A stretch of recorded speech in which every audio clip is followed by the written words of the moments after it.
It is Tuesday, September 18th, 2018. My name is Ashton Ellett, here with another installment of the Two-Party Georgia Oral History Project, sponsored by the Richard B. Russell Library at the University of Georgia.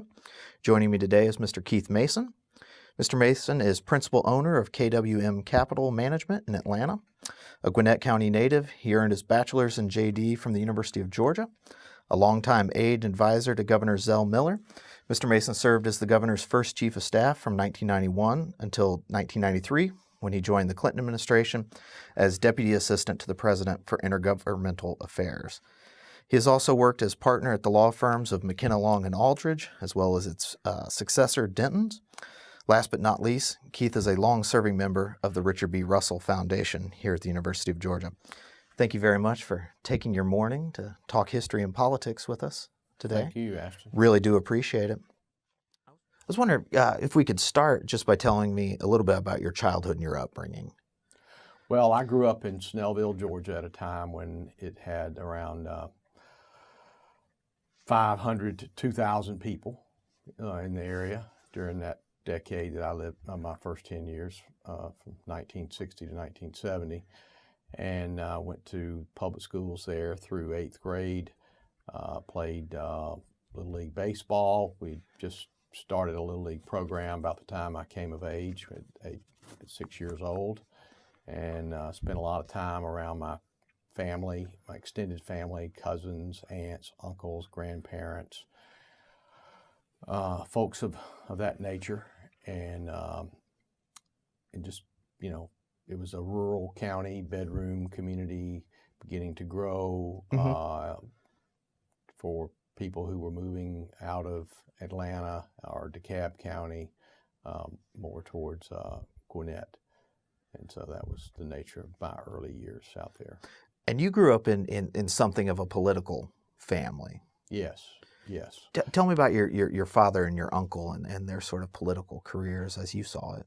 Well, my uncle was a member of the state House of Representatives. He got elected in 1966, and that was really my first exposure to politics because, you know, back in those days, it was all about signs and little cards and matchbooks and fish fries and going around and going to the stores and putting out your materials and talking to people and to the barber shops. And so I spent time around my father and my uncle and my grandfather as he was going through that campaign, and it was a county-wide campaign at that time, and he was successful in that. So I learned a little bit about it then, and then that was the year of Lester Maddox getting elected governor. Lester and Bo. And I recall during the 1967 legislature, when the House was voting on the governor, that was a big. That's when I first became aware of what was really going on, and I was home that day, and the news was on on television. It was one of those like teacher work day deals or something. Sure, in January, the in-service, whatever. And I'm seeing what was going on. And my uncle had to vote for Maddox because Maddox had carried the county, and the protocol was you vote for whomever carried your district. Right. And he was not I don't think they voted for Maddox. I think they might have voted for Callaway. And I know they had indicated they had been Sanders supporters in 62 and that sort of thing. And so I remember, and from that standpoint. Then a couple years later, my father ran for a district county commission seat, and had a very professional campaign by those standards, with newsletters and all the kind of stuff that were not first used. And he got into a runoff and lost that election to another gentleman in our community, and then my uncle continued in politics up until 1974. But then in 1970, I took and also 1968 was a big year because that was the year of Martin Luther King's assassination, Bobby Kennedy's assassination, Vietnam War, all these demonstrations, the political conventions, and then you would just notice those things on television and being around, and so I took a lot more interest in it, politics then, we would have mock elections in school and mock debates and things of that nature. This was third grade. Okay? Oh, sure. And I was while we were Democrats, I personally was a Nixon supporter in '68, and because I was not a Wallace person who carried our state and community that year, and I didn't like the war in Vietnam, but I was a big Kennedy admirer. A Bobby Kennedy. Yeah, and so that was that. And the 1970 comes around, and Big Jimmy Carter, Carl Sanders, and what I would do is I would play Little League baseball, and it's over till about time into June, and then there'd be a couple months where there wouldn't be that much to do at my age other than help my grandfather in his garden or something and look for ways to get out of the house. And I had 3 younger sisters, and they were about, all were 5 to 7 years younger than me. And so I was trying to find other things to stay occupied. And one of those was to escape, to find an excuse to go to my dad's office or to my cousins, the Snell family that had a big family and a lot of boys, and we would go fishing, and they mess around with their horses and cows and dogs and anything to be outside in the summertime. And I assume the Snell family is where Snellville gets its name from. Yeah. My mother was married. Her sister was married to one of the the Snell. I see. Do you remember where your I guess your uncle, your father, where they came down on that contentious Carter-Sanders Well, it was interesting. race? My parents were for Carl Sanders, and I was for Jimmy Carter because I thought Jimmy Carter would represent the working man. Okay, yeah. And based on his ads and everything, and I liked that. And so I was a populist at a young age. But, a lot of people talk about the racism in that campaign that might have, I was young. I mean, I went in, I didn't see any of that. Right. There wasn't a lot of racial hostility in our community, quite frankly, because there was only white people in our community for the most part, except for there were some other parts of the, like in Lawrenceville and deep southern Gwinnett, down below Centerville, where there were some African-American families and other folks there, but it was never a hostile set of relationships. And in school, there were a few African-American students, but I didn't detect it to be that big of an issue. Obviously, I knew there were people that were prejudiced because they would use words that were not flattering of people of color and things of that nature. But I never saw that in that campaign from my vantage point until much later when I, read history and things of that nature that were brought out. But I just thought Carter was more representative of the general population. And I later became a good friend of Governor Sanders, an admirer of him and his governorship, and he was very helpful to me in my adult professional career throughout the time of his life that I knew him. So what was the first campaign, I mean, other than your uncles or your fathers where you handed out stuff or attended, what was the first campaign where you really volunteered on in a sort of an official capacity? Well, I mean, I volunteered for Carter just as a I would go to the county fair, rally, you know, he'd come to Snellville. I'd make a point of trying to go see him, and I met him, and you know, put up signs, brochures, bumper stickers on my mini bike, go-kart, you know, things like that. That green Jimmy Carter sign. Isn't it time somebody spoke up for you? That's right. All that. I still got a brochure where he signed it to me. The ink's pretty well faded. That's why it needs to be here in the archives for preservation. It's in a glass frame. But anyway, that was the first one. And then in 1972, Sam Nunn ran for the Richard Russell seat, and I liked him in that field of all the candidates. And that was a pretty large. It was a large field, and what I would do is I'd watch these little segments on WSB TV, and they back in those days they would do profiles of candidates, and I'd watch those on television and news and started reading the newspaper, and I thought he was the right choice to fill the shoes of then Senator Russell, who had passed away earlier, and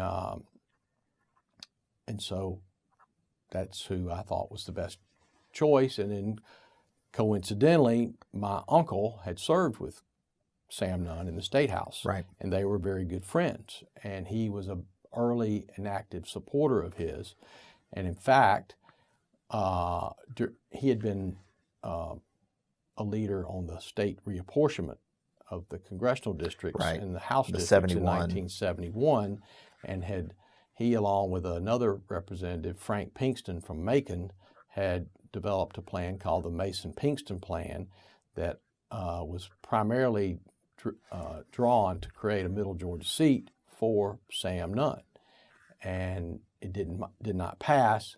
And then after that did not pass, Sam Nunn decided he was just going to go ahead and run for the Senate. and my uncle was an early supporter of his, and so I later, because of that, Sam Nunn would go by their office when he was coming for like a big JC barbecue rally, and there was only one shopping center in Snellville, and my dad and uncle had built it. It was the first one to be built in that community, and so it was like the center of, you know, all the activity, the barbershops, the stores, and dentist offices, and whatever, you know, that sort of thing. And so I met him right before the primary. Okay. And I'll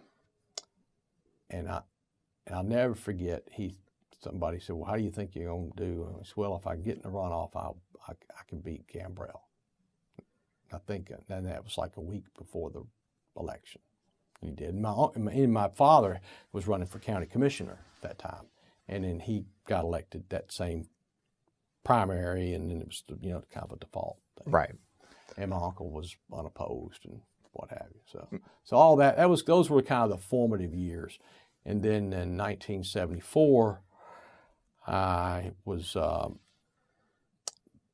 finished 8th grade in Snellville and had made a decision I was going to go to Marist School in Atlanta because I thought it would give me a better opportunity to prepare myself for college. Okay. And my parents were generous and fortunate enough to be able to send me there. And there was another gentleman in our hometown who was 2 years older that I could ride with, which was a big deal. So that was going on.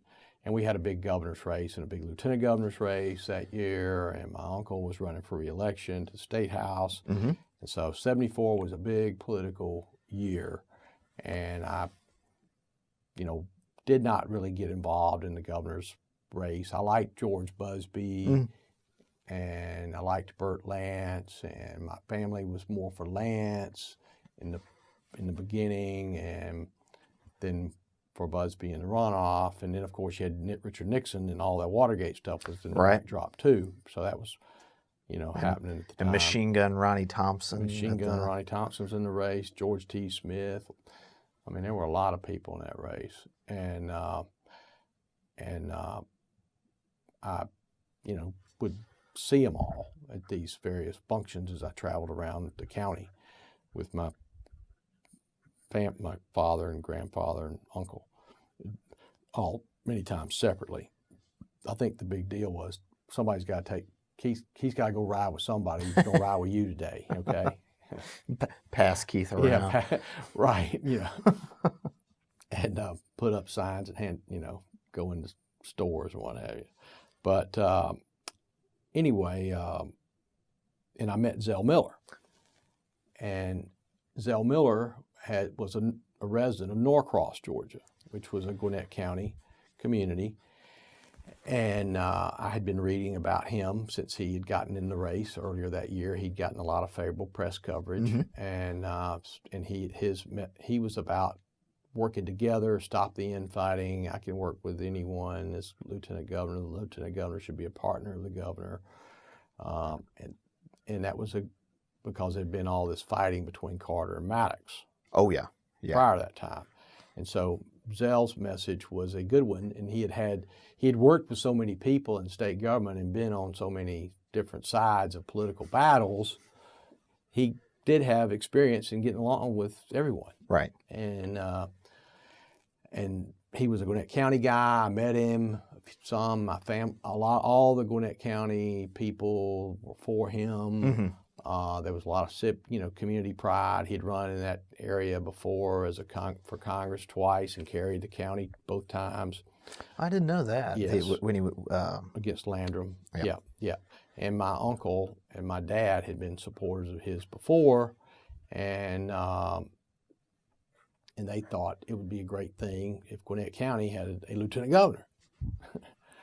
So I got to know Zell through that set of circumstances, and we hit it off, and he liked students and students who had an interest in politics, and so he took an interest in me, and I'd been studying politics, and we just got along, and I went on a couple of campaign trips with him, in parts of the state, and would meet him at different times when I could, so to speak, and also I got to know him during that period, and of course he won and all, and I went to inauguration and all that stuff,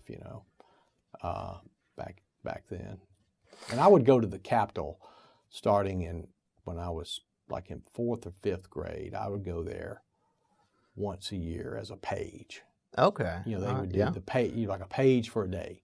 So I'd go there with my uncle, and I thought that was a big deal because they'd pay you like $5 a day or something. Hey, that was whatever. real money. It was big money, and you get free lunch, So I thought that was kind of and they had all the snacks and Coca-Cola and peanuts and eat and drink. So that was the way it was back in those days. So were you politically active in high school beyond? So that would be, you would high school, 74 to 78? Yeah. So I went to high school at sort of Marist, peak Georgia and politics.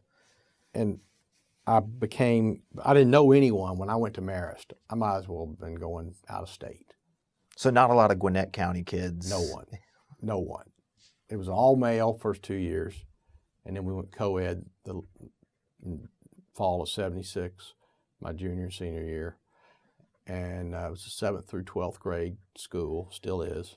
A lot of people still, would come in 8th and 9th grade. I came in 9th, and I was, chosen to be a student council homeroom representative or something in the, after the fall of my first year there, and I got involved in that, and that gave me something to make connections and get to know people better, because I was not involved in the other activities because I lived 25 miles from the school, and I didn't have the ability to stay after and do all those things because of the drive. So I had to go when somebody was going. And also I got involved in the school, got involved in student council politics, and had got elected the next year, school-wide as a student council officer, secretary of it, and then the next year I was elected student council president for my final year. So what did student council entail at Marist? Because at my high school, it was, you run on the platform of, all day recess and more soda machines. What we did, we were in charge of the pep rallies, okay? All the school assemblies, and we also produced a newsletter. There was a school newspaper, but we produced another one called the Spiriteer or something, okay? And it was a little bit more, it was not as journalistically pure as the student newspaper. And then we sponsored a lot of, we did these magazine subscription sales, okay, which we made a lot of money on those. That was a big deal. And then we would have band parties. We had some great band parties. I mean, people would come from all over the area because we had really good bands, and we made money on them. And we didn't lose money on these band parties. We'd have a band, and you'd be in charge of booking the band and managing the concession program, and who's going to do this and that, and who's going to do cleanup. And sounds like a real operation. It was a real operation, and we sold tickets. I mean, we made $1,000. We paid $1,000 for a band would be a lot of money, and then we'd make another $1,000 or $2,000. So we would manage it. I mean, and that's what we did. And then we sounds like good experience. We would give a gift to the school. So one of the gifts we gave was a big sign for the baseball team who had won the state championship. We put a big sign. And so there was always some kind of a thing you would give to the school, and those were the things I remember. I mean, it's been 40 years. Oh, sure. So, what took you from Marist to University of Georgia? Well, I applied to some other schools. Okay. Auburn and Florida State were two other schools I applied and got accepted. I thought about Mercer. I looked at Vanderbilt, and but Georgia was the place that I thought was best for me because in my 11th and 12th grade year, I started leaning more toward Georgia because of people I knew that were older than me that were going there and what they were doing and their interest. And I thought Georgia was more than just a football program at the time. I mean, quite frankly, growing up in Snellville, it was Georgia, Georgia Tech, and everybody that came through town that had anything to do with Georgia was all about the football team. Sure. Not anything else. Or they taught school. And that was it. I didn't know anybody who had gone to the University of Georgia and done anything other than teach school. Okay? And because I lived in a community of people that did not go to college much. I mean, there were no lawyers, doctors, or anything that had come out of the community. Right. So, but as I had gotten exposed in politics, I saw people in politics and in other professions in law that had University of Georgia behind them. Right. And I saw it as a good place to go in the career direction that I was leaning toward, which was law and politics and business. And so it was a pretty easy choice for me by the time I was a senior. Okay. Yeah. So you came in, already thinking political science, finance, that was going to be your track toward UGA law. Yeah. In fact, I talked to Governor Miller, who was Lieutenant Governor at the time, and he wrote my recommendation for Georgia. Anyway, I took all this stuff way too serious, but anyway. And I asked him, what do you think I ought to study? He says, you're going to get an education in politics because of your interest in it. So you should vote. I was debating whether to go into business or political science. Okay. And he said, I did political science, and I wish I knew more about business. And I didn't go. I wanted to be a lawyer, but I never got the chance and never did. And you should lean toward the business. So that was a big influence on the direction I took. And because I thought, it makes sense. I'm going to learn this political stuff because of what I like and do and practice and all the activities I'm involved in and all the people I already know in the system and just my own independent reading. And I really need to be, learn more things about business. And so I immediately, chose the finance major and went about it that way. And as I got to campus, I found there were a lot of people in the business school who were geared similar to me toward law. Okay. They were involved in campus leadership activities. And that's the direction I took. But like so many, numerous people that I've interviewed and who've had careers in Georgia politics, you took Dr. Chuck Bullock's political science. I took one of his classes so I could make an A. Not because he was easy, but because I knew I could make an A in that course. It was legislative politics. Legislative, yeah. He still teaches that course every spring. I took that the fall of my senior year to enhance I was all about getting my grade point average up in time. By the time I applied to Georgia Law School. Right. I applied in the fall, but knowing my grades were going to be counting for the fall to be determined in February whether I got in or not. And so I wanted to take, and you had electives, so I'm like, you got to take a serious elective. And so I took that. So some people take walk jog for fitness. Keith Mason takes legislative process. I took legislative law, legislative process, fair enough. Politics, whatever. Yeah. And I wrote a paper on the Zell Miller Herman Talmadge 1980 Senate race. I was getting ready to ask. That happened. I don't know where that thing is now. I thought I might have turned it in up here. I don't know. Well, we can look for it afterward. It was, and I got a good grade on that and did well and what have you. But I also, I was one of these students that did well and then I would crash. I never did well in the winter. It must be biorhythms or something. Oh, yeah. The wintertime. Seasonal affective. I didn't do as well. Grades. And I also got sick more often. Okay. And so my grades were generally better in the fall and spring and summer.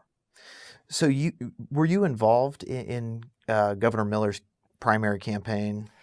Well, that's or it. That 80 yeah, I'm campaign? glad you bring that up. Well, then in 1978, okay, he was running for re-election for lieutenant governor, and I was looking at going to. I think I was going to go to Washington and do an internship for Ed Jenkins. Okay. My local congressman. And then Zell called and said, I'm putting together a campaign and I'm going to have nothing but college students on there. And I said, well, I'm not in college yet. He said, but you're old enough to drive and you know this stuff. You can handle it. So I want you to come work for me this summer. Pay you $125 a week or maybe $75. I can't remember. And you will be a campaign manager for a congressional district, and I want you to do the 10th congressional district. And even though I lived in the 9th, okay, but see, he was from the 9th. He knew the 9th. Right, the mountain. He had somebody else. I can't remember who had all. Walt Bellamy, the former basketball player for Atlanta Hawks, he had the 5th congressional district, and he was on the staff with us, and all. And Zell's sons, Matt and Murphy, were there too, and two or three other people. Carl Hartramp, Paula Taylor, I can't remember who else beyond that, but it was a good group. And we worked out at the Stadium Hotel right there at I-20 and Capitol Avenue. I think it's called Hank Aaron Drive now. Mm-hmm. And I went out there every day, for the summer months because it was an August primary, so you started right after Memorial Day and roll on through. And the purpose of that was to manage his political operation within that congressional district, the 10th. Right. So from organizing to press to traveling with him whenever he was in the district that sort of thing. And I did that. And also I went with him some other places too, where they just, you know. So the 10th back then would have been Barrow down to Augusta. The 10th started in Walton County. Okay, Walton. Walton, Newton, and then went up I-20, Okay. all the way to Augusta, down to, I don't know if Burke County was in or not. It might have been the first. I think Burke was in the first. And then it went all the way up to Hart. Oh, okay. Wow. And then came down below Gainesville. Did not have Barrow or Jackson. They were in the it cut ninth. that out. Okay. And but had Madison County as well as Madison, Georgia, Morgan County. Mm-hmm. And I think we had Washington County and Wilkes County and Glasscock and Tolliver and Oglethorpe. That's Taliaferro for anybody out of Georgia. Right. Yeah, I learned how to pronounce it that summer. I bet. So, and I met, and part of the reason I think that once again, Governor Miller was he was always very,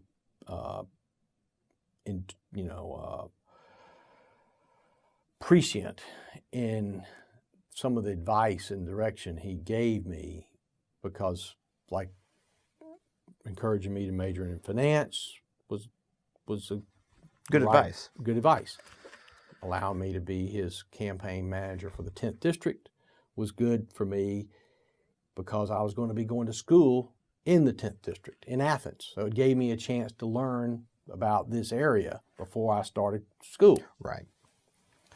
And also that, that was very helpful, because when I came to campus, I'd already been around this place a little bit. I mean, I'd met people. I met, Albert Say, E.M. Coulter, Phyllis Barrow, Homer Cooper, Melba Williams, all these people in, Athens, and Upshaw Bentley. Mayor Bentley. Mayor he wasn't for life, I mean, all these people. And so I knew my way around, the Athens paper, Bob Chambers. And Louise McBee, Louise McBee, yeah. I think.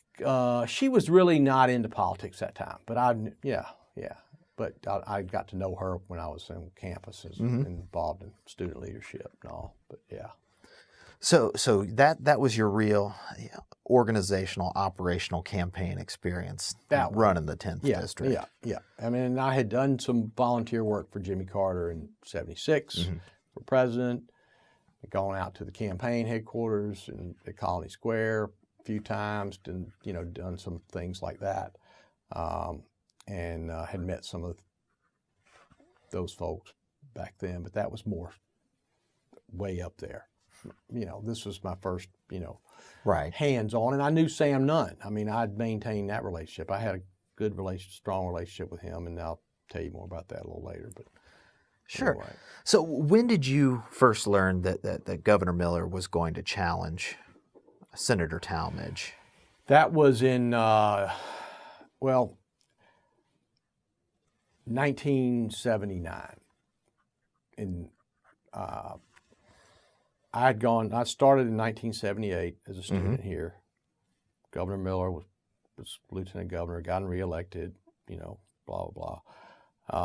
And then in the spring and summer of 79, he started making noises critical of Talmadge. Right. And I wasn't sure he was going to run. Everybody thought he's going to run for governor in '82. That was the whole purpose. Right. Of everything we were doing. Governor Busby's 2 terms were going to be up. In '78. And we were putting together precinct leaders in every precinct, and all that was our big mission. So 1978, Zell Miller had the best statewide organization of any politician in Georgia. He got more votes than anybody on the statewide ballot, 82% of the vote, both primary and general. He was very strong. And so in 1979, he just started making noise. Talmadge was vulnerable. Talmadge was going through the alcohol treatment, right, the hearings, the censor, all of that stuff was starting to happen. And Zell had always wanted to run for the Senate. As he likes to say, I wanted to run for the Senate in the worst sort of way, and I did in 1980. Okay, and he, so I went out and I met with him that summer. I went to summer school because I was enjoying the university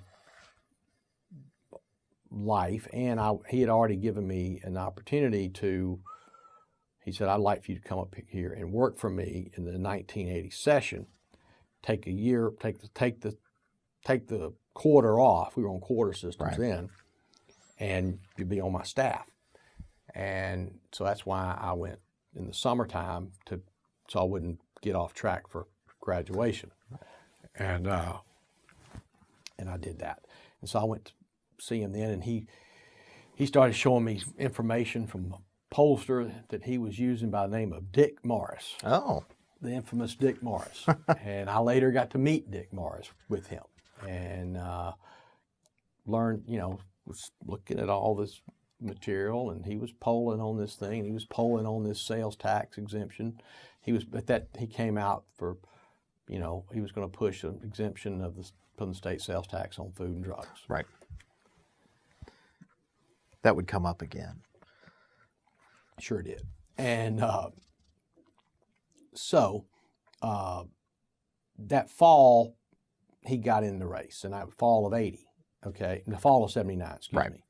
And he did fly around. I was full-time student here, but I was full-time paying attention to that race. And then I went to work for him that winter of 1980. He was an announced candidate. But I had responsibilities in his lieutenant governor's office, but also was following all the press clippings and all the stuff around the Senate campaign. And because back then today they would generally, the pressure would be such you'd have to resign. I think George even has resigned to run law now. He got to keep the job and do all that and all. Why do you think Governor Miller came up short in that campaign and in that runoff, or in that primary? Sorry. Well, I stayed involved with him on that. My father was running for re-election county commission chairman that year too, because in '76 he had run for chairman of Gwinnett County. I didn't get into that, and had gotten elected. And then in 1980 he was running for re-election, and he was not successful in that regard. But Governor Miller came up short, I think, in 1980 because he didn't have a lot of money to run with. He went too far to the left in the primary, and when he got in a runoff with Talmadge, it was still a moderate to conservative primary electorate, Democratic primary electorate. It maybe seemed far-fetched today by today's standards, but that was the makeup. And Talmadge was able to make him out to be too liberal.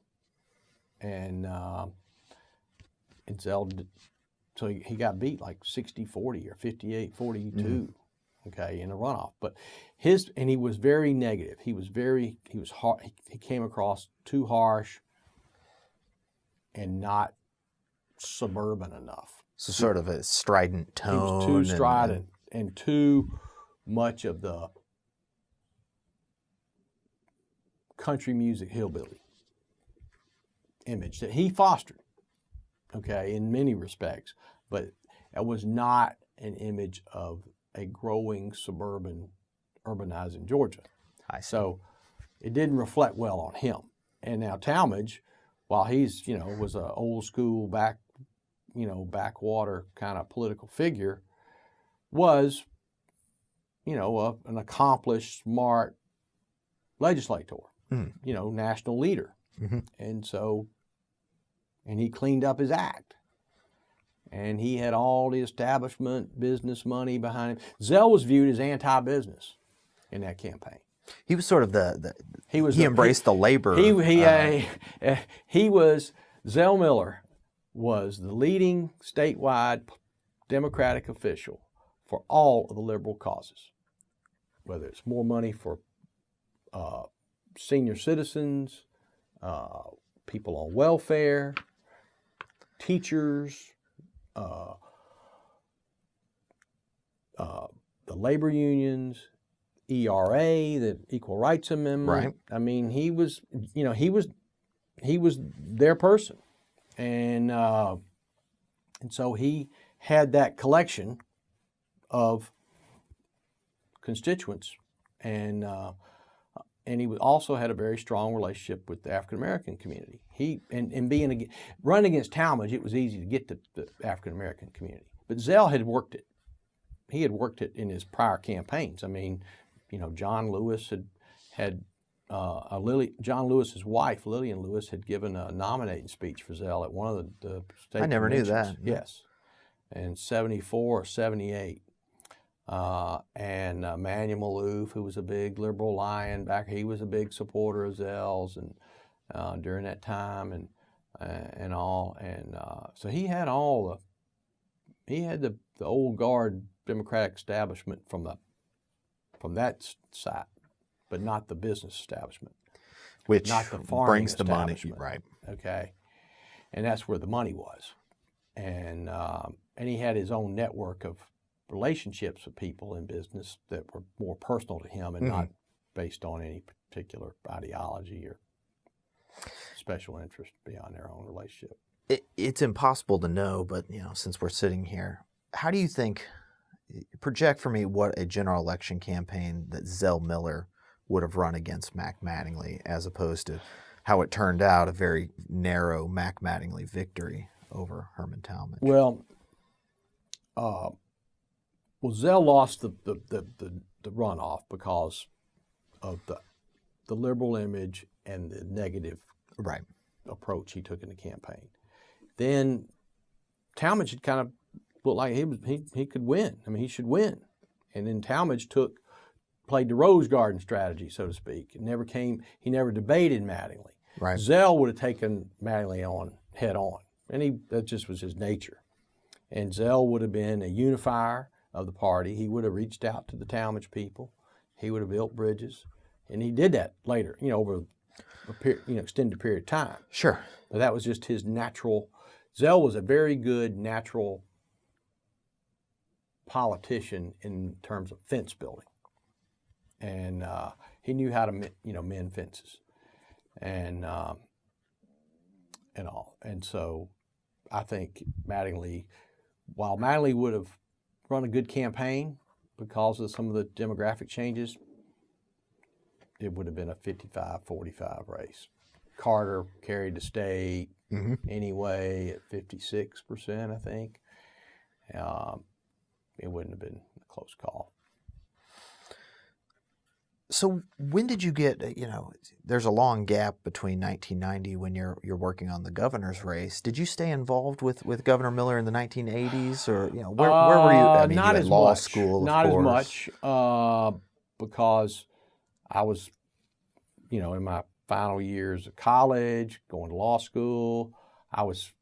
During that period of time, I was active with Senator Nunn and his youth organization. I was chairman of his youth organization. Tell me about that. How you got acquainted with that? Well, I got role. acquainted with it because through the people who were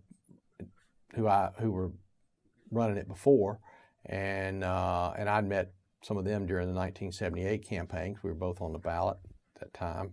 He and Governor Miller were, and I had that history with Nunn from his 72 race, and had known and followed him, but he was, he was federal and Miller was state, right? And so, because of my relationships with these other people that were like Lawton Stevens, for example, who's the judge here, he was the person in charge of the Sam Nunn Youth Committee, and he was about 4 or 5 years older than me. And when he got out of law school, he asked me to take it over, and I'd been helping, and I'd been running these things and just knowing people. Just, and basically what that was a collection of people in their 20s who had either worked in Sam Nunn's office in the Senate or had been involved with his politics in some manner in their communities, and that were, primarily on college and law school campuses. And what he would do is he'd want to do one or two events a year, about maybe 2 events a year. We do one typically in Middle Georgia, around his farm, and then when he would go to a campus, he would want to always meet with some of the students in addition to whatever he might be doing on campus. So we'd have events around that, and we basically I had a box of index cards, everybody's name and labels, and doing all that. And I got to know Gordon Giffen, who was his campaign treasurer during that time, who later became my good friend and law partner, and Connell Stafford, who had run his previous campaigns and had then taken a job as a senior executive at Coca-Cola Company. And I'd already gotten to know Earl Leonard through his interest in the students here as an alumnus, involved in a number of the organizations that I was involved in, like Blue Key and Gridiron and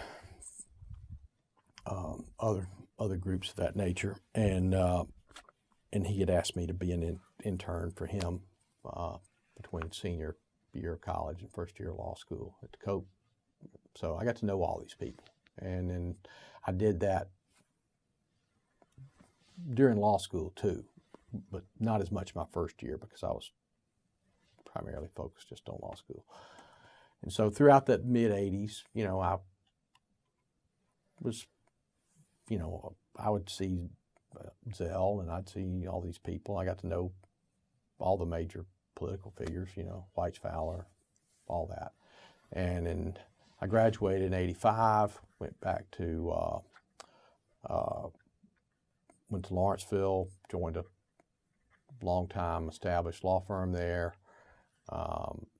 practiced general civil law, as it was called, and did litigation, transactional work, administrative law work in the local government, that type of thing. So how did you get reacquainted with Governor Miller in the lead up to the 90? Well, I mean, it was more of, there wasn't a whole lot of reacquaintance necessary. I would see him, and we were around each other, but then he'd kind of taken a hiatus, Yeah. I mean, he was just being lieutenant governor. And so in 1988, he decided that in the spring of '88, he decided he was going to run for governor. And see, I would go to I'd go down to Capitol once or twice a year and go see all these people I knew, and lobbyists and legislators and other officials, and just go in and out. So you weren't a stranger? No. Okay. No. So I'd done that. Going way back. I did that high school, college, law school, early, years of practicing law and all that. And I'd gotten to know Roy Barnes and Pierre Howard during my time and as a student up here, and also working in the Capitol and being a part of all that. So when he decided to run in 1988, Sam Nunn was, I was involved with him and his team too, and they were going to be on the ballot in 1990, and I was going to be doing some things for him as well, potentially, but that didn't look like that was going to be much of a race. And I was practicing law.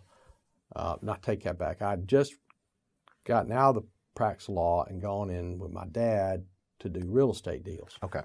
I was a real estate broker. He and I had formed a company. We'd helped assemble some land. It's now the Presidential Crossing and East Side Hospital and some other things. And I was learning my way around that. And all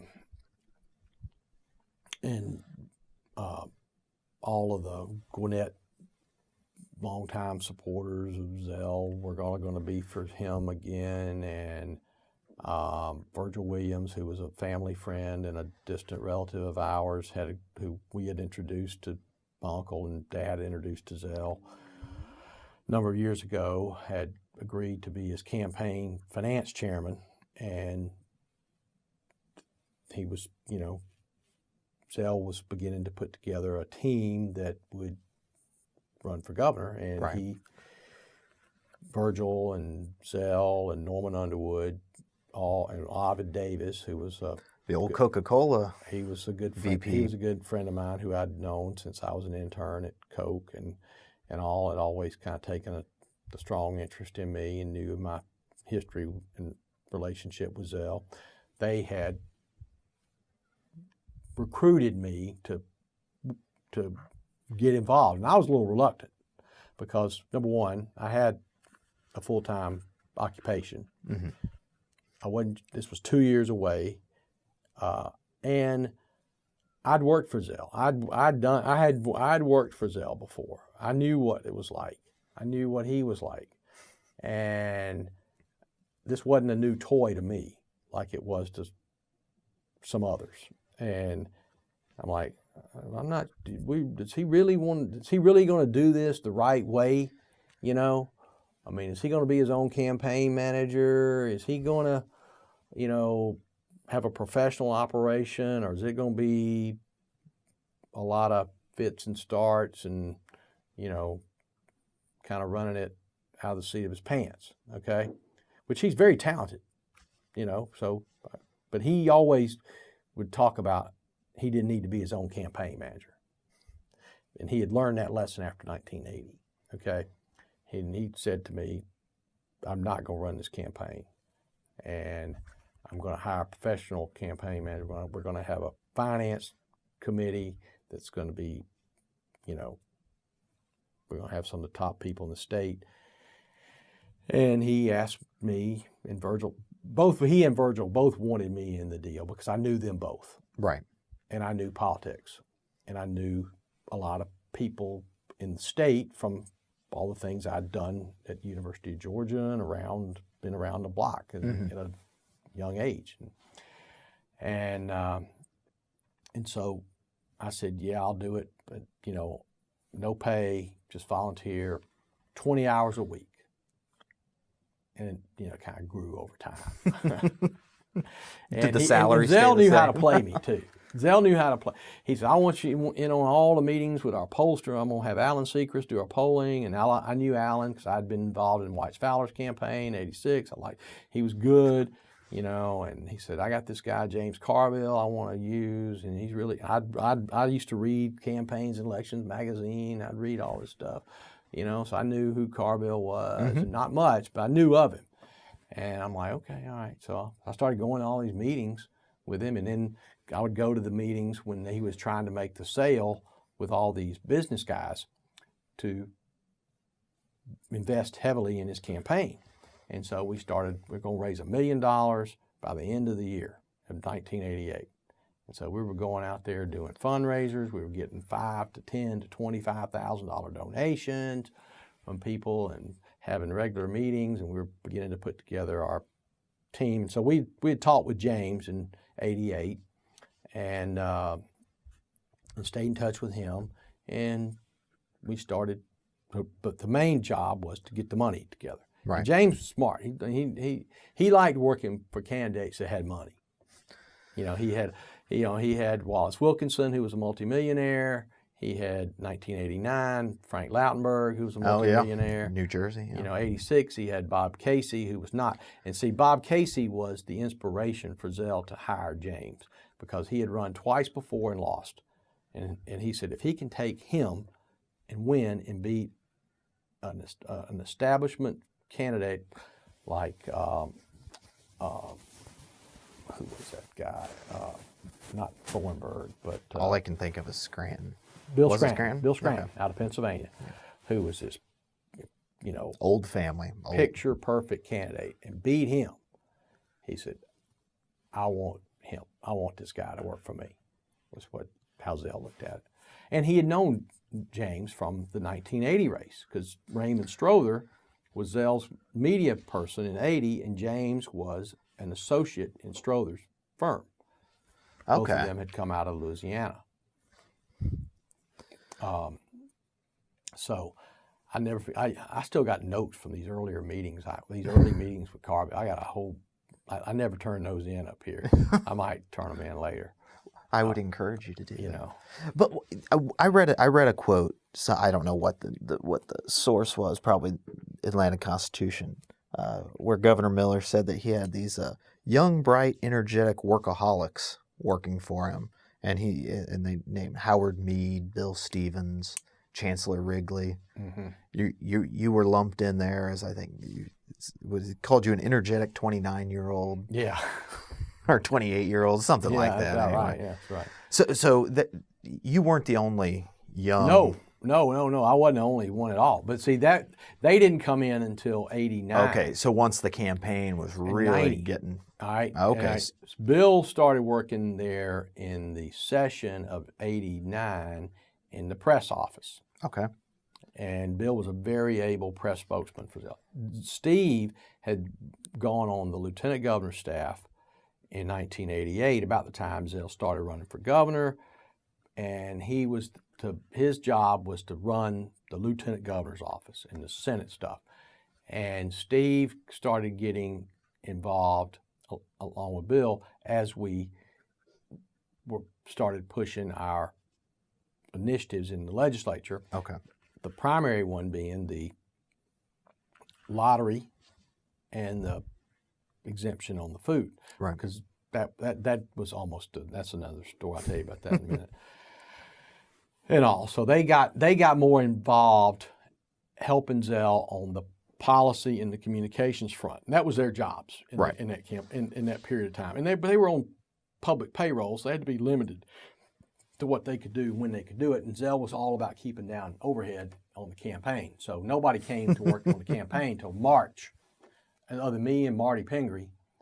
And I think we had an administrative person or two on the bookkeeping and the finances until March of 1990. So save all that money for the actual campaign. Yeah.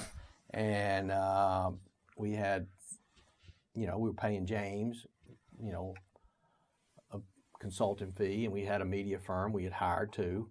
I helped him do all that, screen all those media firms and who we picked and all that. And so then that was also part of the attraction. I had always, since I was, a freshman, sophomore on campus, I'd always wanted to run a statewide campaign for governor or senator, someone that I believed in as that was a progressive Southern Democrat, okay, of the New South, Right.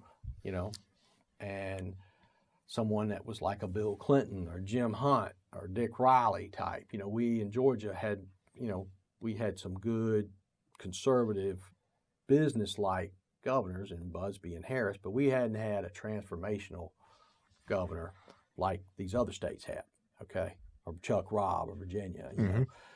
And I always wanted to be a part. I thought Zell could be one of those. And the other two people that I thought would have filled that bill were Pierre Howard and Roy Barnes.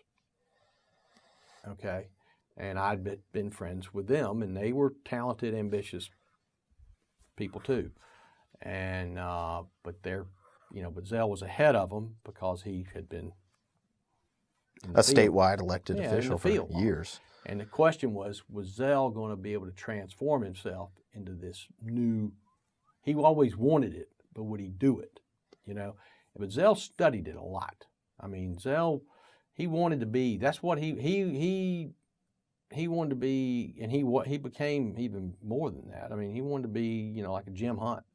And this transformation is what took place between 1980 and 1990. Yeah. Okay. Oh yeah. Yeah. And he knew he had to put the horses together to do it. And I was, lucky to be called upon to be a part of it.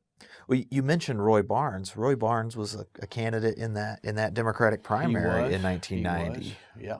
So you've got Roy Barnes, Andy Young, Mayor Young, mm-hmm.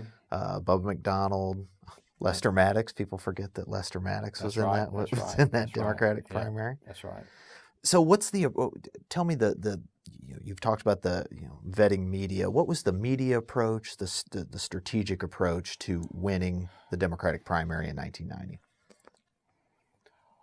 Well, I think they had that was a long primary. Yes. Because we started at 2 years. So initially, it was Zell, Roy, we weren't sure was going to get in it, but we thought he would. Andy hadn't even thought about it at that time in 88.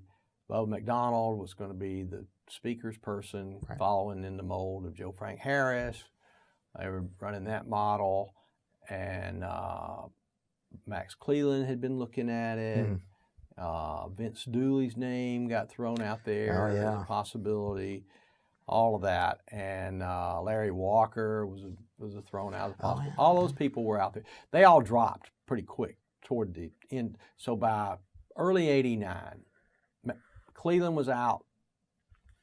Dooley had flirted with it for about 3 months, pulled out, and it was pretty much Zell, Bubba, and somebody to be named later. We didn't know who that was going to be. Okay, and I think Andy started toying. Yeah, Andy started toying with it in '89 a little bit, mid '89. We weren't sure, and so we came out for the lottery. We've been looking at that lottery 6 months in '88. Okay, because it had begun in Florida, and it was talked about in Georgia, particularly in South Georgia. So what we wanted to do is to secure that South Georgia vote, because we were from North Georgia, right? And be the education candidate, the law and order candidate, and the progressive social candidate, on social issues. And that was our message. Well, when Andy got in, we kind of lost the African American base, which had been a big part of Zell's base. Okay, it's like, well, can we win without that? Okay, So we had to be careful in our positioning, and that's why the lottery gave us the ability to cut across a lot of demographics. And then the state was in a downturn. They were hurting for revenue. Zell was for pro-economic development. He'd been for the gas tax, which wasn't popular. And then the leadership backed off the gas tax out of the House and came with the sales tax. And Bubba, I think, came out with that, matter of fact. And Zell's like, what are we going to do? Well, we decided what we would do. But I'll never forget this. We were on the phone, he and Carville and all, and I think he had Dan Ebersole and Steve and all these guys running numbers for him on what it would be. He said, "What?" He said, "I've always been for exempting food and drugs from the sales tax. What's the numbers look like?" Well, what we'll do is we will be for this sales tax provided we exempt food and drugs. So we get the benefit. As Carville said, we look like we a tax cutter while we're getting more money. So we can build all that shit y'all want to build. And so then we had to reconcile it with the lottery, because we were for the exemption based on making it more progressive. Well, how do you reconcile your progressive public policy stance on that versus your stance on the lottery? And Zell was it were fun times, man. This was before all this instant stuff. He would call me on wherever he could find me. He knew how to find me. And I did have a cell phone back then, one of those big... The brick. The bricks, and in my car. And he would call and say, "Hey, I want to run this by you. Talk to James, see what he thinks. Here's what I want you to ask him." So that's what we would do. And he says, "How am I going to deal with this? What they're going to hit me with this? The press is wanting an answer." And Zell always felt like he had to answer the press. And Zell would He had to take the bait. We had to change some of that over time. But anyway, and he said they wanted to know, how am I going to be for this lottery, given my position on the sales tax. And James said, I tell you what you tell them. Here's the difference. You go without a week without a lottery ticket and see how you can do. And then you go a week without any food and see how you can do. Which one do you think is more regressive? The tax on food or the lottery? Tax on food. You can't eat a lottery ticket. That's right. You have to eat food. That was kind of it. And then we kind of came up with it. James was good at those pithy one-liners and all that stuff. And Zell was great at dishing them out, man. And but we blew him away with that lottery. And we came, and he went all the way with it. I mean, he said, look, I'm not just going to be for letting a referendum. I want to be for it all the way. I want to be for it tied to education only. Mm-hmm. And then we just came up with various programs we could spend it on based on whatever we thought was worthwhile, from, drug counselors in schools to college aid support, pre-K. But the hope in the pre-K didn't really get developed until he was already in the governor's office. Right. I mean, he came up with that later, but that's for a little later. When did Paul Begala get involved with the campaign? Paul got involved same time James did. Okay, so he came on board at the same time. He came over, and we met in early '89 and helped, get the stump speech down and do some other work in that regard on communications, and strategy. But Paul was he was getting married that year. He was helping Dick Gephardt in the Majority Leader's office as a communications person, and was wrapping up his last year of law school and studying for the bar. Okay. Yeah.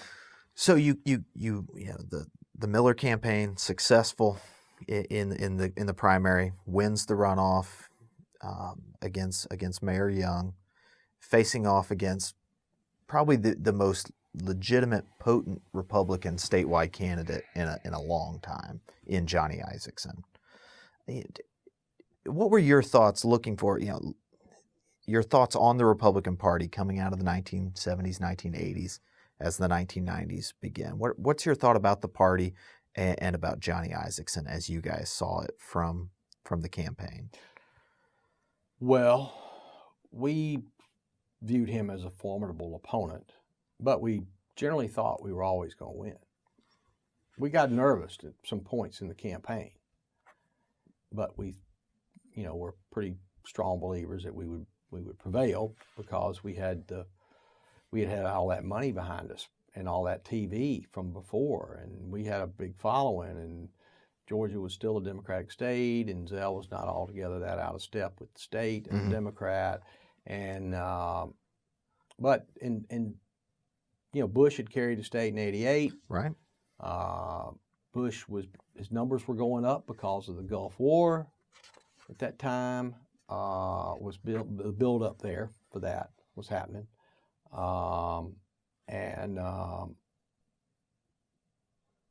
we thought, and Isakson was a very polished figure on television, and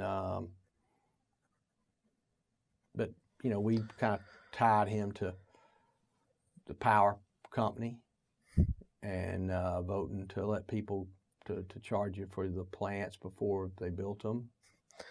I think that's still an issue. I think I've read something about that. That's still going on. It's just, but politicians don't use it as like they used to. But it was an issue, and we hit him with that. We hit him on some environmental stuff.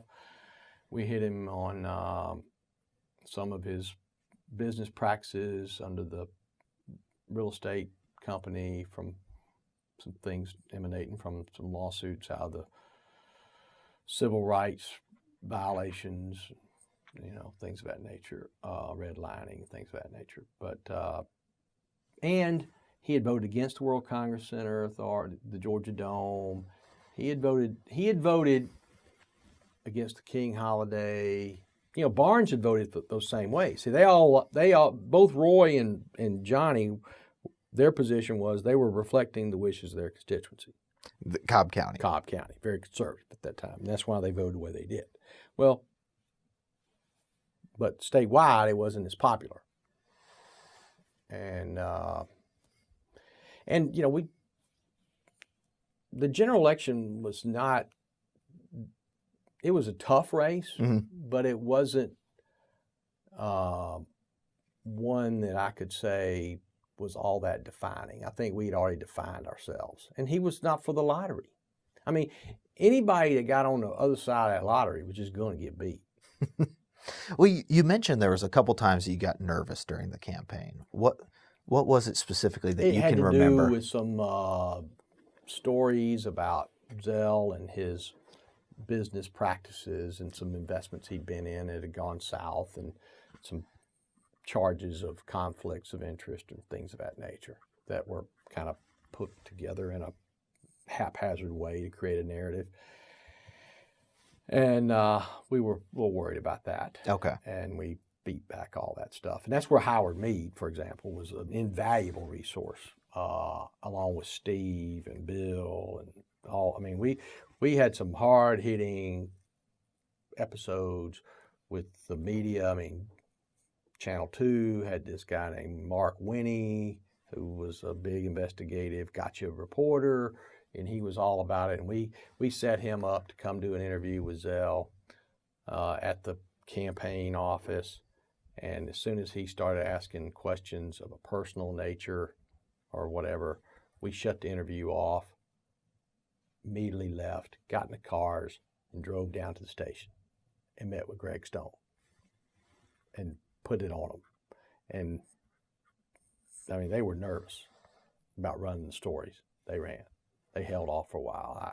Anyway, we were pretty good at theatrics at times. Zell, you know, and it worked.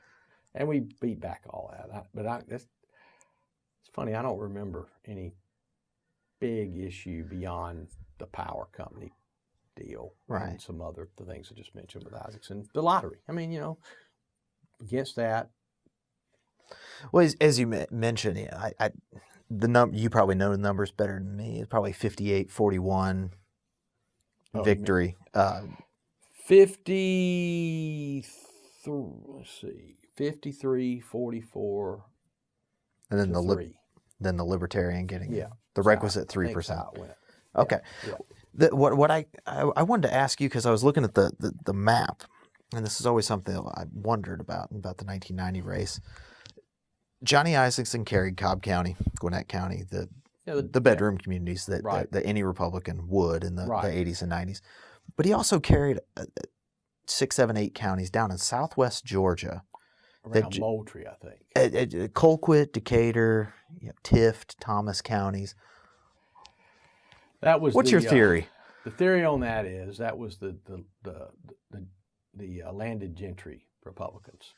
Those were South Georgia Country Club Republicans. That's where all the big money was. You know, the hunting plantations, which I love, by the way, personally. I mean, I know we got a lot of friends down there. I'm just telling you how it is. No. And I'll tell you, we did a fundraiser down in Moultrie toward the end of that 90 campaign. And this is how it tells you how much politics have changed. Tommy Irvin was a longtime friend of Zell's and was for Zell throughout the campaign, in the primary and everything. And we had done this fundraiser at the home of a prominent lawyer in Moultrie, and we were coming back that night, and Tommy was on the plane with us, and he says to Zell, he said, "Well, tell me, how you doing with all the school bus drivers and lunchroom workers?"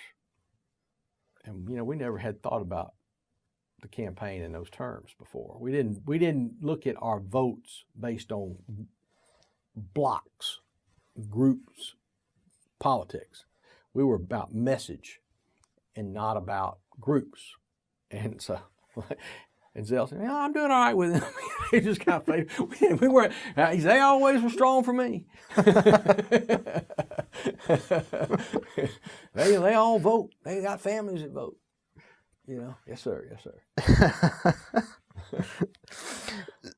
So, you come into the the governor's mansion chief of staff and the executive secretary is that's how it was called back then. Yeah, because we had an honorary chief of staff position, which was always given to the governor's chief finance patron. You know, okay. Like Fred Taylor had been it for George Busby, Joel Cowan had been it for Joe Frank Harris, Charlie Curbo was that for Jimmy Carter, that sort of thing. So Virgil Williams became the honorary chief of staff, and I was the executive secretary, which is the de facto chief of staff. Right. Okay, and that's how it was. But because we came in during that time, we had also given Virgil a real assignment of heading up a commission to put together on waste and efficiency in government, to kind of take a business-like approach. Mm-hmm. See, part of the reason vis-a-vis the Republicans, Georgia Democrats at that time always wanted to be the party of Georgia business, and they have been. But we made that, part of it was just because we had the gun. They hunt with whomever has the gun, and Georgia Democrats had the gun. They control all the business apparatus of state government. Business naturally going to gravitate toward them. And they were not, philosophically antithetical to any business interest, generally speaking. And so that gave us an advantage vis-a-vis Republicans, financially and ideologically. Yeah. So, as you already mentioned, the Democrats had control of the governor's mansion. Lieutenant Governor in 90 would have been Pierre Howard, who had come in. That was, to me, the dream team campaign for me was the 1990 campaign. Sam Nunn, top ticket, Zell Miller's governor, and Pierre Howard's lieutenant governor. I thought, I have done everything I ever wanted to do to be where I was at that time, with those three people being at the top. Because there were probably no three people in politics that I had spent more time with and been politically, personally close to than those three people at that time. What was the relationship like between Governor Miller and Lieutenant Governor? It was respectful and a little guarded because they were culturally different. Pierre had come from a family of longtime lawyers out of DeKalb County. Zell had come from a family of educators out of the mountains of North Georgia. But they both knew and understood each other. Right. And they knew and understood each other's backgrounds in politics. And they both shared a similar philosophy. Their constituencies were very similar. The elderly, the environment, children, education, economic development. They were all of that wing of the party. Right. Okay? Right. ERA. Both Pierre's mother and Zell's mother had been mayors of their towns. That's right. Early. One of the few. So they had a respect for women in political office. Okay? So they had a lot of. We could count on Pierre for every issue we needed. We didn't have to guess whether he'd be for something or not. We would always respectfully, at least I tried to, and I know others did too. But you always. And Zell felt a kinship with Pierre in that position. He knew what it was like to be in that position, and he wanted to treat Pierre like he wanted to be treated, okay, as a partner, and all, but it gets a little harried at times and all, but Zell had great relations with all the senators that Pierre was the presiding officer. He'd been there 16 years. So he had to, it was easy for Zell to just go right over Pierre and go through these senators and all. And Pierre, it was a natural. With Tom Coleman from Savannah, a longtime Zell guy, was a senator. I think he was still there. Maybe he got out when we were in office. Maybe 92, I think he got out. He got out in 92. But, Tom, all good. All these people had been Zell's, supporters and friends, and so it was natural they're going to, go deal with him, and they didn't have to go through the lieutenant governor. That wasn't necessary, but he wouldn't. It was a good relationship, and I had a good relationship with Pierre, Right. which helped because I'd grown up being around Pierre since I was, a freshman in college. I mean, and he's from DeKalb County, and I'm from Gwinnett County, and we shared a lot of, similar relationships and experiences, and also there was a trust factor there, and we shared a lot of the same supporters. Now, what about Speaker Murphy? That was a very good relationship. That was one that was based upon respect and an understanding based on, given their experiences with each other over the years. Speaker Murphy was, he would be difficult at times, and we had issues we had to deal with him on. And they were more our challenge than the Senate, Right? And the peer, and then and even the Republicans. I mean, Zell, we had a good relationship with the Republicans. Yeah, tell me about that except interaction. when they started throwing bombs at us. When was that? Because that's always a conversation. The go along, get along, or the sort of. There were so few of them, we didn't have to worry about them too much. But they would typically go along with us on issues when we were challenging Murphy. Okay? So we had that advantage. And that was good. And anyway, back to your question again. Yeah. I don't want to get track on that. No. It was just your interaction with the Republicans, and I think that really that touched on it is when you could count friends. on. We were a number of them were friends of Zell's, and we they weren't a threat to us, so that was fine. How would you describe the Republican Party in that transition period, the 80s and 90s? What would be their interests, their ideological bent, their approach to government as a bloc, the Republican Party in Georgia? It's interesting. They were fairly progressive on open government, on good government issues. The sort of Bob Irvin's big push was open on any kind of anti-corruption stuff, things of that nature, fighting waste and fraud and abuse on various programs. If we had a problem with a program or something, we could, they would generally chime in. Education, they were generally very supportive of improved education programs.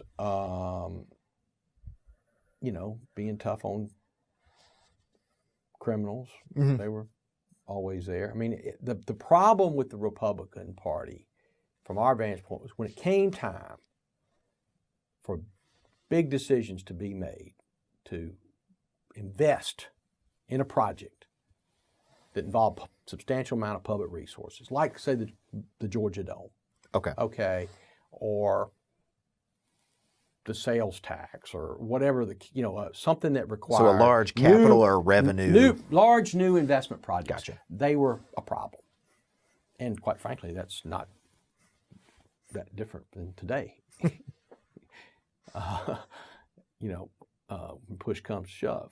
But, like drunk driving laws, we had the Republicans on our team. Tough drunk. Murphy was our problem. All right. Helmet laws. Seatbelt laws. Seatbelt laws, yep. All that. We had the Republicans. I mean, Paul Coverdale, he was a leader of that. Right. Now he went on to Washington in '89. But before he went, he voted for the lottery, by the way. Oh, okay. He voted to allow the, and we passed it in the Senate, no problem, twice, but it got stuck in the House, which was actually good for us because it gave us an issue. I see. Murphy was good for Zell's politics. A good foil. He was a very good foil. It made Zell look progressive, new. Bipartisan, all of that. if you were the anti-Murphy candidate, you were considered to have something in common with Republicans. I see. Okay. So what about the state Democratic Party at this time? I think Ed Sims would have been Ed was the our party chairman. We had selected Ed. Ed was a longtime friend of mine that I had brought to the Miller team. Okay. So tell me what's because in Georgia, the governor, the head of the party, what's that relationship between the state party apparatus and, say, the governor's mansion, the governor's operation? It's, or at least what it was. Well, the way we did it, we made it part and parcel. Okay. It was our political outreach arm and education arm. And it had its own governing structure that you had to deal with, which is, caught up in all these party rules and bylaws. But Zell had run the party before.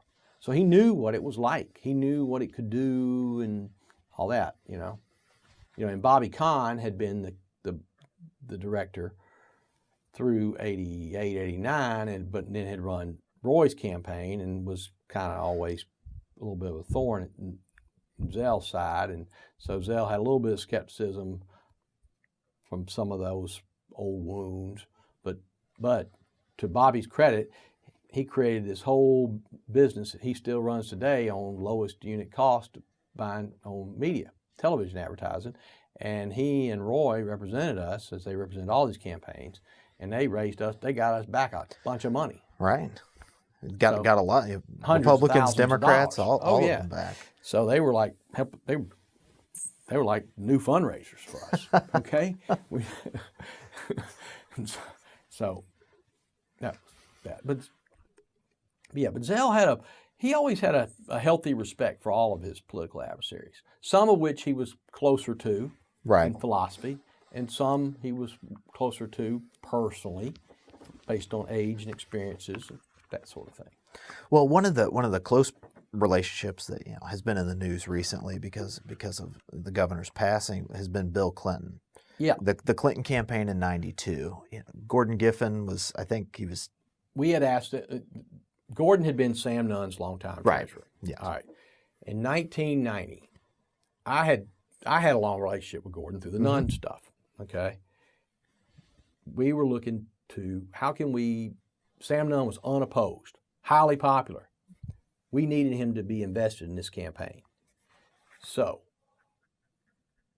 Zell encouraged me to work that relationship and to work Gordon to get involved in it, because their relationship was not that strong or good, okay? And because Zell didn't think Gordon respected him that much, okay? But Zell respected Gordon's ability. And he said, work with him, see if you can get him involved. I said, how about this? Let's make Gordon the coordinated campaign chairman for 1990.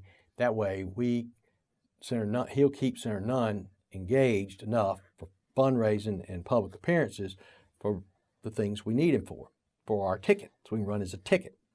And Gordon's all about doing that kind of stuff. He's big, he was all into that. So then we get elected in 91. Ed was our party chairman. And, and Gordon was in his law practice and his stuff and all. And we asked him to be the finance chairman of the party. He wanted a position in the party, so that was good. So we viewed that as like part and parcel, Nunn-Miller team, okay? Okay. And then in 91, we started this process for changing the primary, okay? And we didn't do it intentionally to help Bill Clinton, but that became the result. This is the Super Tuesday deal. Presidential preference. Summer, fall of 91, okay? And Zell wasn't sure he was going to be for Clinton. He just wanted Georgia to have a bigger role in the selection of who our nominee was. Okay. And he had, the 1991 speech in Raleigh that we had done and all of that to kind of lay the template. That was the DNC's sort of regional meeting. Correct. Okay. Where we said the path to winning a presidential campaign is through the South, and it's through emphasizing kitchen table issues, not social cultural issues. And where we have lost is when we let the social and the cultural issues dominate over the kitchen table issues. And that was our message. And Bill Clinton, we had Bill Clinton in September. He came by the mansion during the summer of '91 during the ABA convention. American Bar Association was having a national meeting in Atlanta, and he came by to see Zell and all that. And is that the legendary meeting that they sit up late at? That's another one. Different? No, that's another. He came by during the daytime. Okay. We were out there putting the budget together for the special session in '91, and it was Hank Huckabee, Steve Wrigley, me, Dan Ebersole, and a number of the lieutenant governor, speaker, basically the leadership of the appropriations process, their legislative budget people, and we would meet out there for several days a week for like 2-3 weeks. The goal was, let's put a budget together that's unified going in so we don't have a bloody long session, because we know they got to get reapportionment done, and we want this budget done first, because that's got to be done first. And that's how we did it. That was our strategy. It was a good strategy. And all. And Clinton was in town and wanted to come by and see, so we said, come on by the governor's mansion. So I met him at the garage and got him in, and Zell took him around, introduced him to everybody, and had him speak a little bit. And then they went upstairs and visited for a little bit. And then he went on about his business. And then Zell told me, he's looking at running for president. He wants to know if I'll be for him. And I told him I'm thinking about it. Hadn't got all this other stuff, so that was it. And he agreed to come do a Democratic County Chairs dinner. Okay. Which was then called the Richard B. Russell dinner. In September of '91, he had not announced, but he was getting ready to, just a few weeks away. And everybody was dropping at that point. Nobody was getting in the presidential because Bush was so high. Mario Cuomo didn't get on the plane. That was later. And he asked, Zell about. Zell didn't really commit to being for him until November of '91. But we were helping him. And because Zell wanted to be a player, because he was friends with Doug Wilder. He and Doug Wilder had been lieutenant governors together. Wilder was governor of Virginia, first African-American governor. And that was a big part of encouraged Andy Young getting in the race too, was the whole Wilder effect. And so we had a breakfast at the mansion that next morning with a bunch of donors and political leaders, and for him to meet. And he and Zell had stayed up the night before, talking about the campaign and all. And he asked Zell a little bit about Carville. He didn't know Carville. Zell was telling him more about him. Said, look, he was my campaign manager, but not in the traditional sense. I was the traditional campaign manager. James was really what we call now the campaign strategist. Okay. He said, well, what does he do? He said, well, he helps you think and communicate. And you need somebody like that can help you. And Clinton, I talked to him before he gave his eulogy and reminded him of all these stories that he told. And he said, just get somebody give shorter speeches and go hire James Carville and Paul Begala. And that's about the truth. I mean, he put it down to that was a little more diplomatic in telling him that at the time, but that's what was really said. And so that morning, Zell asked me to see. He says Clinton's going up to D.C. after he leaves here. He says, and he's real interested in James and Paul. Do you think you can find them and maybe they can meet with him? That would be good for us. And what we're trying to do is be players. And so I went in there and I made a few phone calls to the 3 or 4 numbers I had of James, including his girlfriend's houses, and found him at Mary Madeline's house. And he said, yeah, sure, yeah, whatever the government want me to do, you know, I'll be glad to, I said, we're going to call you back in about an hour or so to talk to him. Okay. He said, I might get Paul too. I think Paul's in town. I said, good. And so got him on the phone. They stood there in that little room right off the side when you come in the front door, the library. And he says, I'll never forget it. Zell said, James, I got Bill Clinton here and he wants to meet with you. He's running for president. Here, I want you to talk to him. Puts him online. And then they go up there that day. I mean, Bruce Lindsay, who's a good friend of mine I was with a month ago, he still remembers it. Rodney Slater remembers it. Bill Clinton remembers it. And that's kind of how things got started with them. And then, of course, they had the 91 Harris-Wofford campaign they were in the middle of, had to get done first. And then after that, they became, immediate media sensations. James went on Meet the Press for the first time in his life. It was wild. They made that document, War Room. I remember watching that documentary. That was in '92, later on in that year. And so and then Cuomo, Zell decided he would come out for Cuomo, all right, and not for Cuomo, for Clinton. Mm-hmm.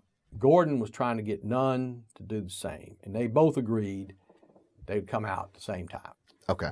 And there was a fundraiser at the Ritz-Carlton, downtown Atlanta, December 1st, I think. And we had a big deal that night, raised to, $50,000, $100,000. Back in then, that was considered big money, so to speak, for presidential at that time. And then we went to dinner with James and Bill Clinton, Zell, Sam Nunn, me, Ed Sims, Gordon Giffen, Valeria McPhail, one or two other people there, and Hillary. Yeah, they were all there. Yeah, and we talked about it. And at that time, Wilder was still in and Cuomo was still in. Okay. And the next day, Cuomo gets out. And then all we had to do was deal with Wilder, and then he kind of fell out over time. And then it was and we were in the middle of trying to change that primary. Because we had to get a piece of legislation passed in early January '92 in time to get the ballots done for that March 3rd.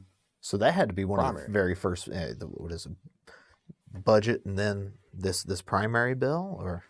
Primary was the first bill. Primary was the first bill. And we had our whole other agenda going on too, from Georgia Rebound, fees, raising salaries of teachers and state employees, and building, a big bond program for expanding, higher education around the state and VOTEC schools and all that. We had to get buy-in for all that because we felt like we needed our own stimulus program in Georgia to get the economy moving. Right, coming out of the 90-91 downturn. Yes. And we had the capacity to do it. And so that's what was going on then. So we got that bill passed using a vehicle that was already in the Senate. It was a House, it was a House bill that was in the Senate. No, Senate bill that was in the House that had to be amended in the House and then agreed upon in the Senate. Okay. Something like that. It was a Culver Kid bill that found its way past one of the houses. Yeah. And we had to get it done. And then the Republicans, Mike Egan was he was for President Bush, but a lot of the Bush people were for this. They were for this move. And Gordon and Ed had kind of worked some of the Republican crowd for it too, with the Bush White House, with some relationships that we had there. And I'll never forget, Pierre Howard called me from the podium. He said, Mike Egan's raising hell about this damn bill. on the primary, and I just don't know if I can rule that this thing is germane or not. He's questioning whether he's got a procedural thing. I said, well, you have the power to rule what is germane, and we want this. He said, do you and the governor, do y'all want this bill? I said, we want it. He said, okay, all right. So passed, and so that happened, and then we had to get it up. Zell immediately signed it, sent it to the Justice Department for approval.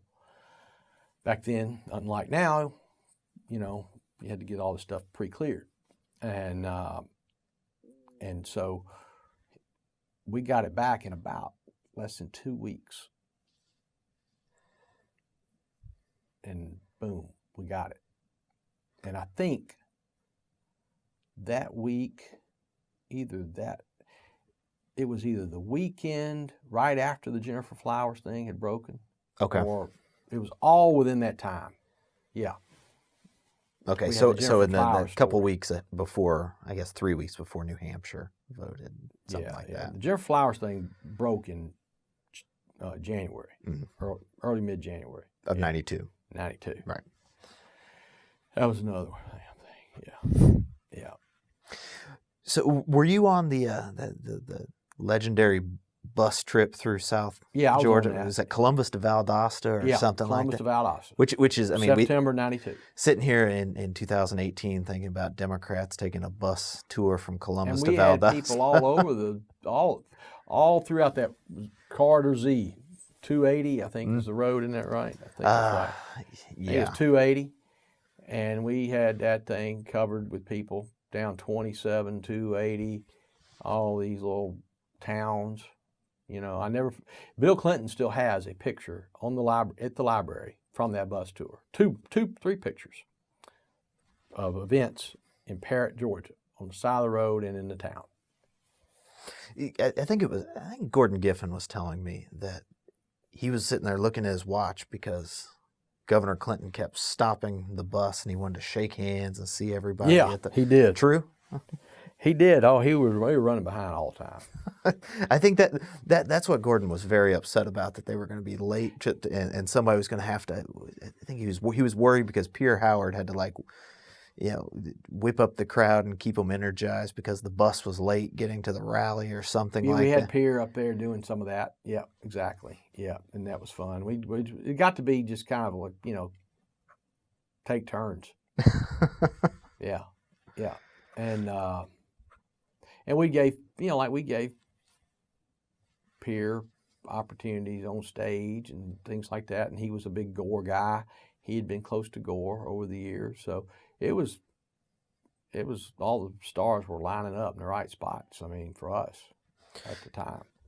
And of course, 92. That's the last time a Democratic presidential candidate has carried the state. And that was a three-way race. Right. How much did Perot play in it helped. Yeah. So when did you? And we had the lottery going on that year too. Right. So and that you had mentioned that was something that really gained momentum and shape in 91 and 92. That was developed not out of the campaign but out of the governor's The programs mansion. were developed out of the governor's office. Okay. With Zell and all, and the politics of it had been developed a lot in the campaign but the longer it stayed on the shelf, the less popular it became, because it became the government's initiative, the governor's initiative, not the people's initiative. You follow me? Mm-hmm. So as a candidate, you could run it as a populist. Once you're in asking for permission, the dynamic changes among the psyche of the public. So at the end, we were in a recessionary time. People were skeptical of government. Now they're asking for this money versus me wanting to just vent, And we had some issues with some slush funds in the state budget that we had uncovered through some line item vetoes and all. And it got a lot of play in the press that our opponents used as a way to tie the lottery to. Well, they were totally different. But it looked like, well, this is just going to be another slush fund for all these politicians. Mm-hmm. Look at what they're doing for this other, quote, education slush fund. Happened to be in an area of education. So our numbers kept going down. And we were the establishment. And Zell had come out in the summer of 92 for changing the state flag. Okay? And Zell, we had an active period. Those early years were dog years, man. I mean, we had an active administration. And we were taking on everything, which was, and his numbers were slipping too. So we decided, based on our polling, that we had to put a little distance between Zell's profile for the lottery and the lottery, because we had to get more than 50% for the lottery. For Clinton, we just had to win the state in a three-way race. So he was more effective as an advocate for Clinton among the voters we needed to get than he was for the lottery in those last few weeks. And so he lowered, we had some fly arounds we were going to do, but we took him off. We didn't do them. We sent Dave Garrett and Betsy Weltner out there and some surrogates to do the fly around, on the lottery. And, we used and we changed our message, on our TV message. We made it about, we used some of the opponents, again, as a wedge, because fortunately for us, while Speaker Murphy and some legislators had acquiesced and agreed to allow the lottery to get on the ballot, they weren't really all that wild about it. So as things got closer and they were getting noises in their communities from preachers, from education groups, ironically, against the lottery, and newspaper editorials were always against the lottery, they started saying some skeptical things. And so that got into public record, and we decided, well, what we'll do is we're going to turn this back into a populist issue. And I got with our media firm, John Max, who later became a big writer for Jay Leno and all that other stuff. And I said, our message is going to be the same crowd that didn't want you to have the right to vote on a lottery now doesn't want you to have a lottery. So we use some of those opponents as a reason to touch that populist chord, right?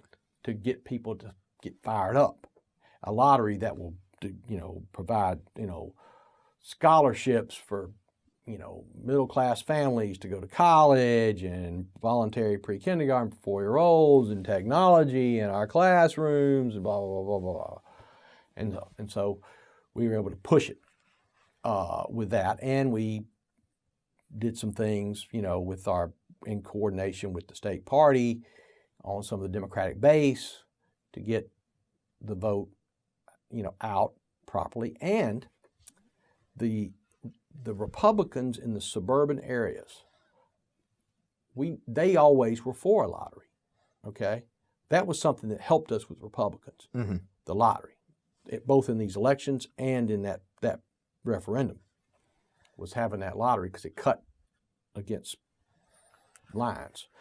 While we might be dropping some of the more rural, established, small town Democratic areas, we were picking up votes in the suburbs among Republican voters. And that gave us our margin. So that would, going back to the elections well, we'll look ahead to 94, but 90 and 94, Governor Miller's margins are closer in Cobb County, Gwinnett County than other Democrats. Right. Because they saw because the lottery.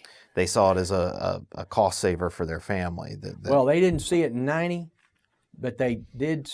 But we still we picked up in 90 because of our message on the lottery and on the boot camps and on the sales tax. Okay, and but in 92, it helped us. 94, it helped him in his re-election, which I was not a part of. I Right, was in you the were White House, but I was closely following it, and because people's families had started to receive the benefits.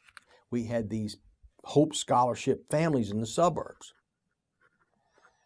And Zell made a big point at Bill Clinton's strong encouragement to make sure that everybody in these communities that were getting checks for that Hope Scholarship know about it.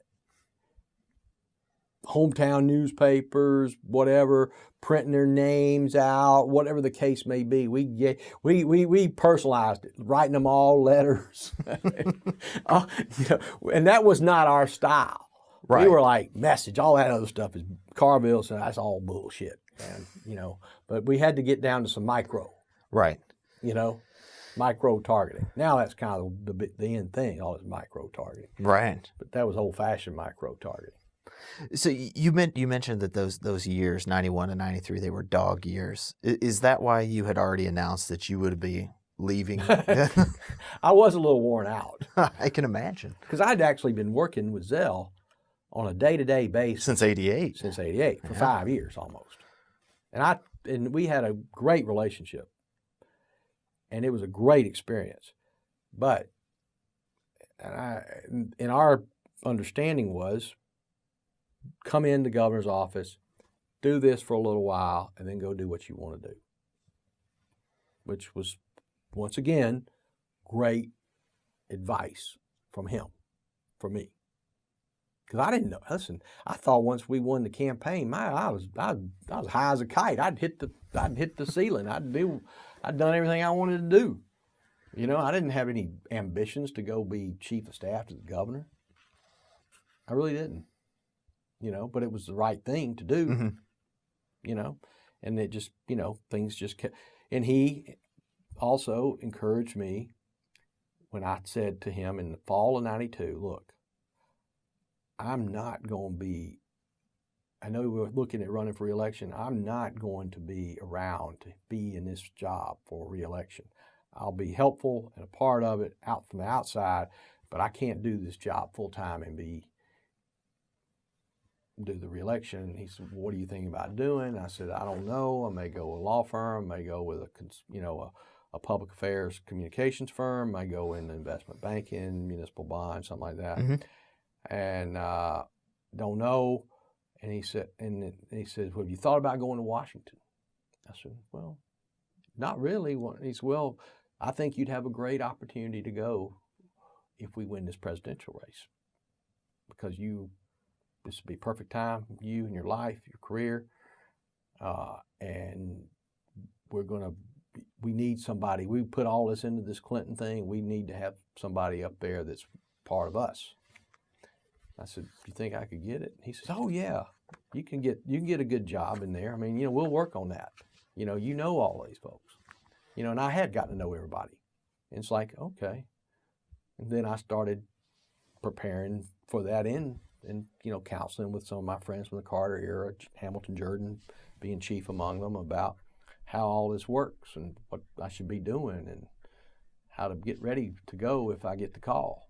So that all was an overlay in that late 92, early 93 period. Mm-hmm.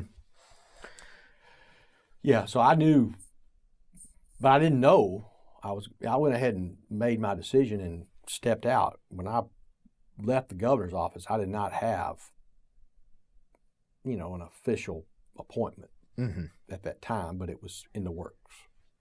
So you were up in Washington at, I think, June 93, starting then.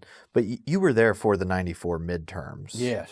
And obviously you weren't on the campaign wing. Right. But you were there. What was, and like you said, you followed Governor Miller's re-election against Guy Milner, some 50,000 vote margin. What was your sense from 94, that Republican revolution as it unfolded? How did you see that as affecting, sort of Governor Miller down here in Georgia or Democratic prospects in the South generally? Because that's where the big pickups were for Republicans in 94 down here in the Deep South.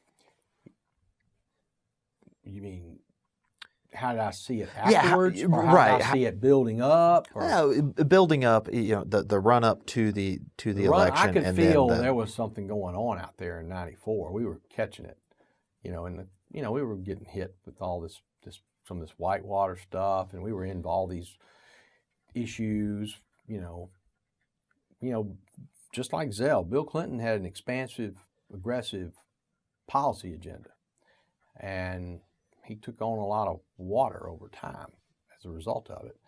And he was not as popular and as acceptable in the Sun Belt and in other places. It became apparent, during that period. And we were, having challenges on multiple fronts, from the tobacco interest to the environmental issues we were involved in, farmers, miners, energy interest. I mean, you name it. Guns, NRA, yeah, healthcare.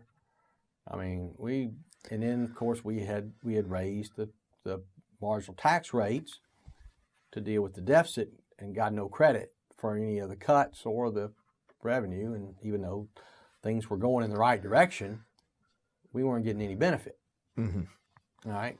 And the election came, and it was bad. But see, I'd met with Bill Clinton and told him a couple weeks before the election of my decision to leave at the end of the year, go back home. Mm-hmm.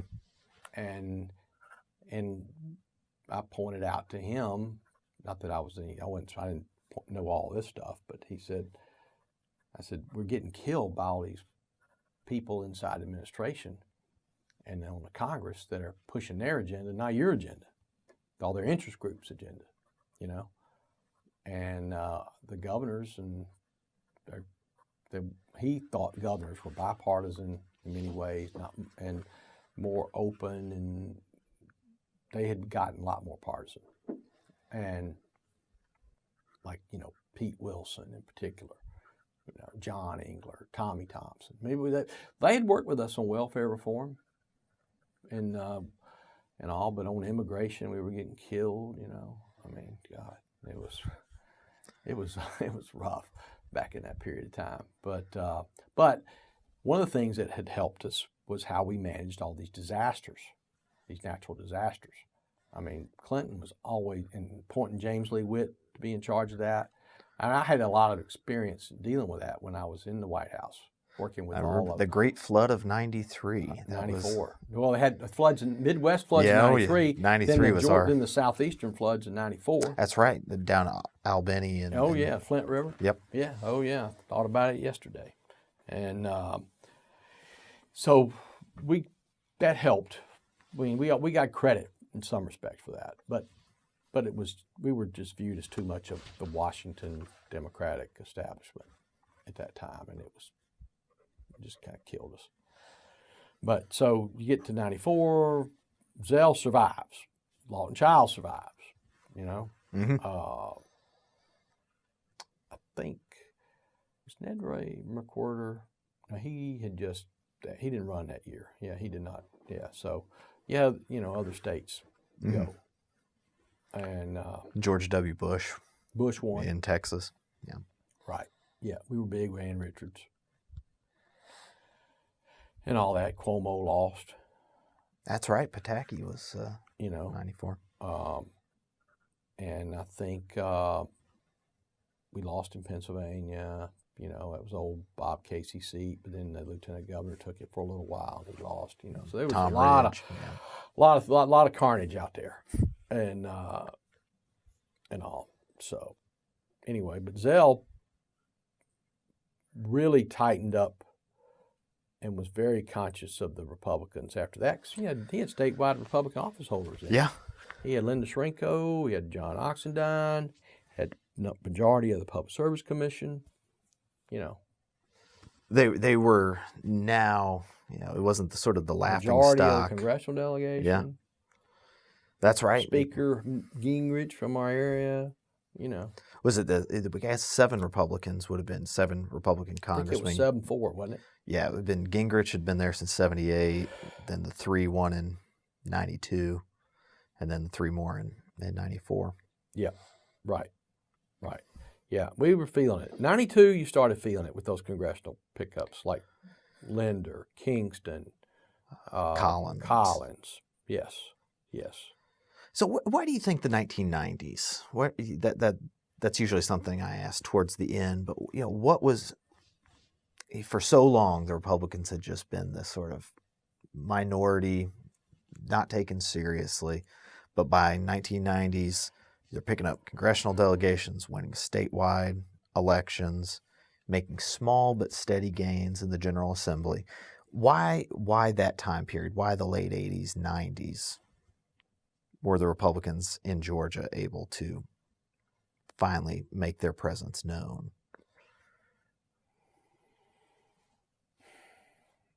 I think it was a lot of it was just sheer demographics in certain markets shifting over. And they had, in some cases, some pretty good candidates. Let's take Matt Collins. And Matt Collins is a good old boy. All right, pickup truck driving guy, okay? But he was running against an incumbent congressman. So if there wasn't a long-time incumbent congressman, he might not have won that race in 92, okay? Then you look at, open seat, 1st District, Jack Kingston, up-and-comer legislator from a population district of Savannah, good retail politician. Barbara Christmas, I think, was his opponent. We don't need Christmas in November. Yeah. It's the good message, so a message guy. She had been a lobbyist for one of the education groups, so he could call her a union, apologist or something, whatever.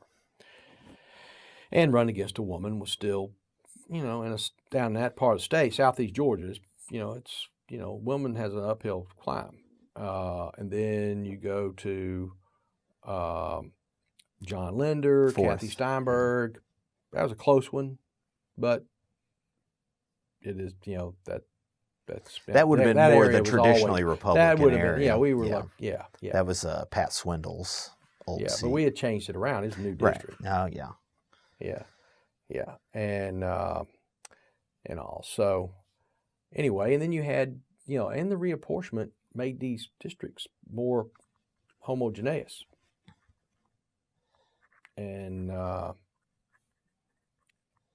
or homogeneous, I should say. But anyway. And so, I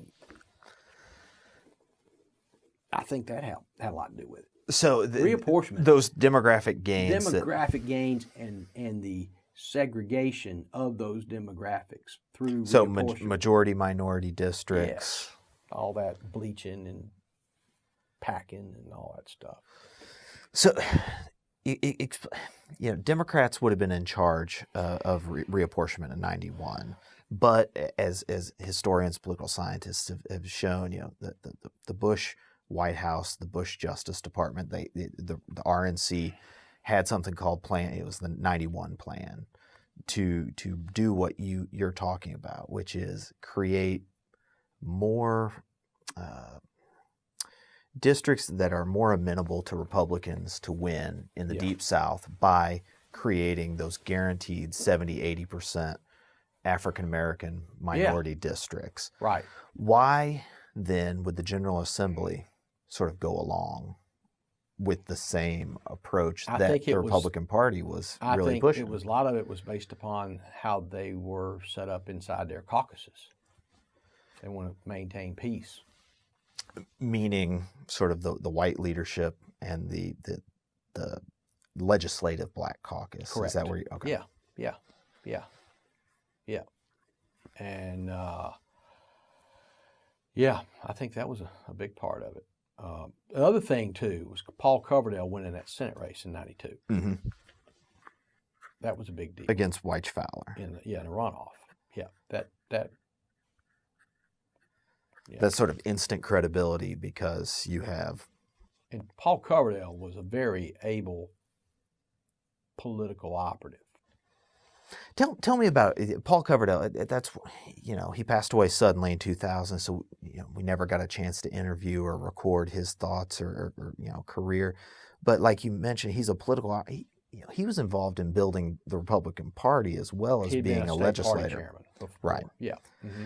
So what was your interaction with him or your assessment of Paul Coverdale as an operative and as a sort of statesman legislator? I didn't deal with him much in his political operative positions. I dealt with him more, as a legislator. He was a legislator, just always very courteous, professional, well prepared, smart.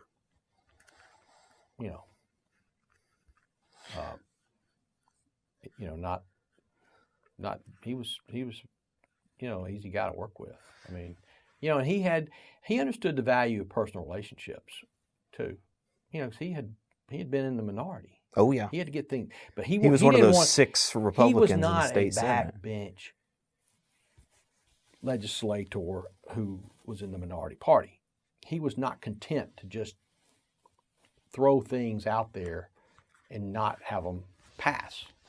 He did some because he knew, because he wanted to be a record and wanted to try to move the ball forward. He knew it was a long game, but he also wanted to get things done, and he knew he needed to work with some Democrats to get them done. One of his closest allies when he was in the state Senate was Pierre Howard.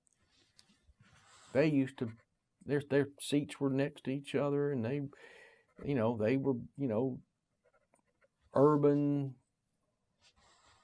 legislators who were, generally on the reform side of about every issue, and they didn't differ that often. So you had mentioned that you were leaving the Clinton White House. You came back and did some political communications consult with Matthew Dowd's. I did. I worked. Well, we didn't do campaigns or candidates or any of that. We did. We were public affairs strategists for companies and organizations, helping them develop their communication strategies to build public support behind their public policy goals or other business objectives. And we, advise clients on how to do that so that they could be effective in that arena, which involved applying political campaign-like skills and techniques toward their public policy. Program. And it was not just pure lobbying, because we didn't do the lobbying part. We did the outside game. Helping build coalitions, developing public messages, doing public opinion research, that sort of thing. Now, is that a similar line of work that you were involved in when you went to McKenna, Log and Aldridge? At McKenna, Log and Aldridge, it was a little similar, but yeah, a little similar. But I didn't. But then there, we were more about. We had a government relations component of the firm too, so it was a little bit of a combination of the two, and less of the PR. It involved the same type of strategic counsel and as to positioning and that sort of thing. So Governor Miller term limited in 98. He has to. Yes. He's going to retire. Visiting professor or something like that. Governor Barnes, I guess he wasn't Governor Barnes at the time. He would have been State Representative Barnes. You got involved in his campaign. You had been close with him. Yeah. I supported him and helped him. I'd known him, but since I had worked for Zell in the state Senate days, 1980, and had followed his career. He was from Cobb County. I was from Gwinnett County. He was from Mableton. I was from Snellville. I mean, very similarly situated, communities just on the opposite ends of 78 highway, okay? And he was a first generation, college-educated lawyer in his family. I was too, So we had a kinship and an understanding, and he had been Zell's opponent in 1990, and I'd been the campaign manager, but I was the person that was the chief liaison to him because of the campaign. And he and Zell had a lot of history, but, there was still a little bit of guardedness, and having the law degree background and being similar, we could relate. And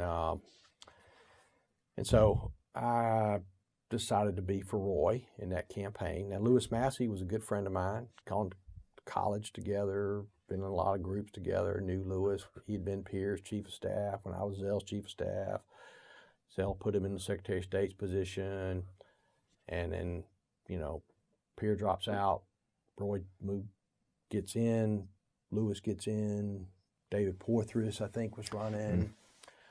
I don't know who else was in that race. Maybe one other guy. I think some guy from North Georgia. Anyway. And I just decided I wanted to be for Roy because I had known Roy. I figured he's going to win this time. And I wanted to be for him. And I figured Lewis was not going to win, but would run again. And I wanted to be, I did not want to be opposed to Roy for the second time. Now, he always expected me to be for Zell in the first go around, but I thought we just had too much in common. So it was relationship based. Right.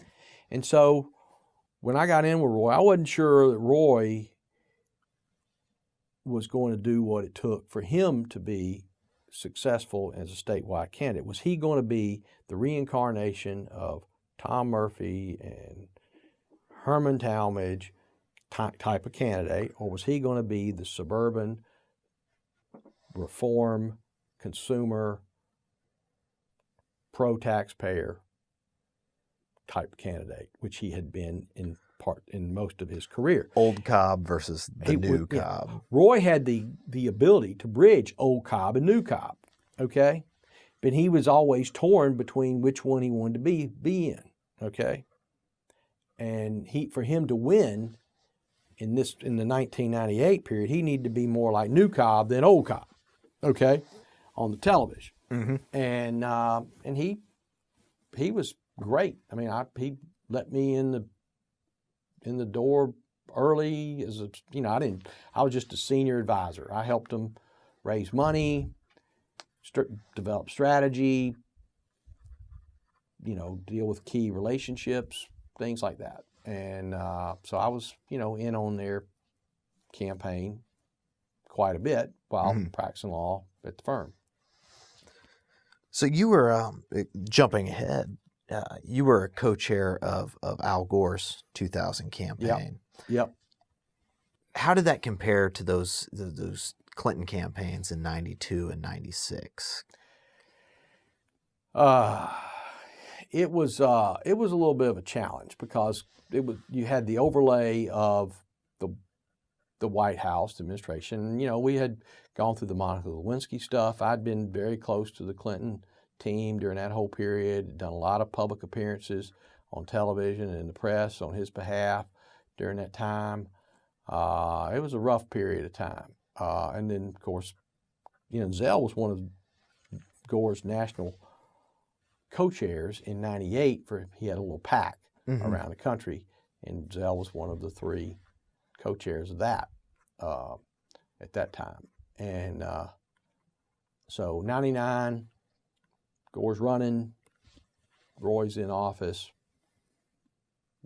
Max Cleland's a senator, Georgia was on the bubble, okay?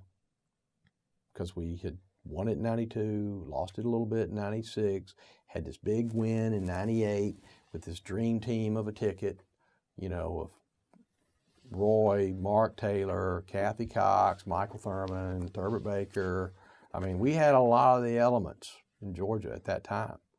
And Roy was an ambitious, successful, popular governor who was leading on a lot of the issues that Gore cared about. in terms of economic growth and environmental protection and health, consumer rights on health care, and making government more efficient, all that. So they were, and it was that was how it was. But so 99, 2000, Gore campaign, it was hard. It was a little unwieldy, but we just, we got through it. But it was always a struggle because wasn't sure who. The message kept changing, the direction. There was no clear, inside that campaign, there was no true north, okay?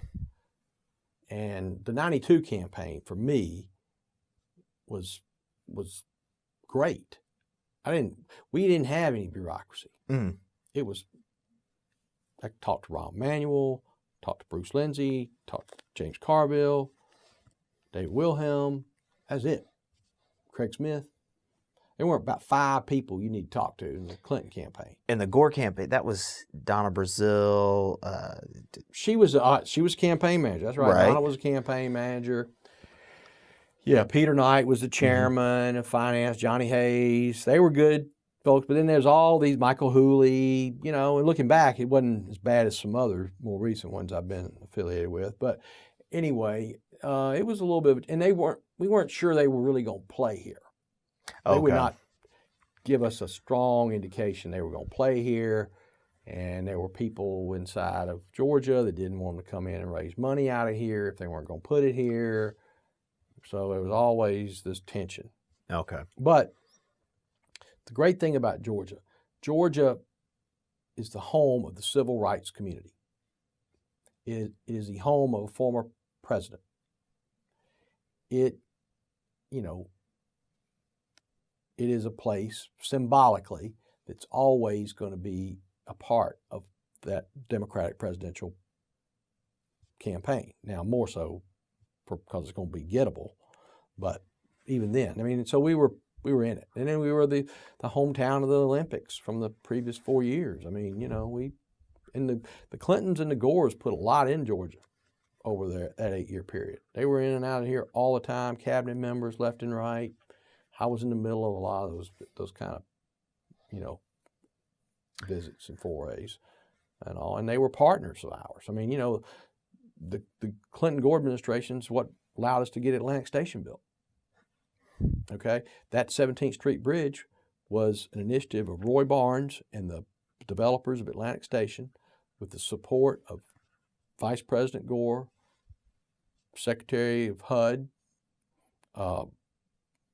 Cuomo, Secretary of Transportation, Rodney Slater, EPA Director, Carol Browner. That's how that deal got done.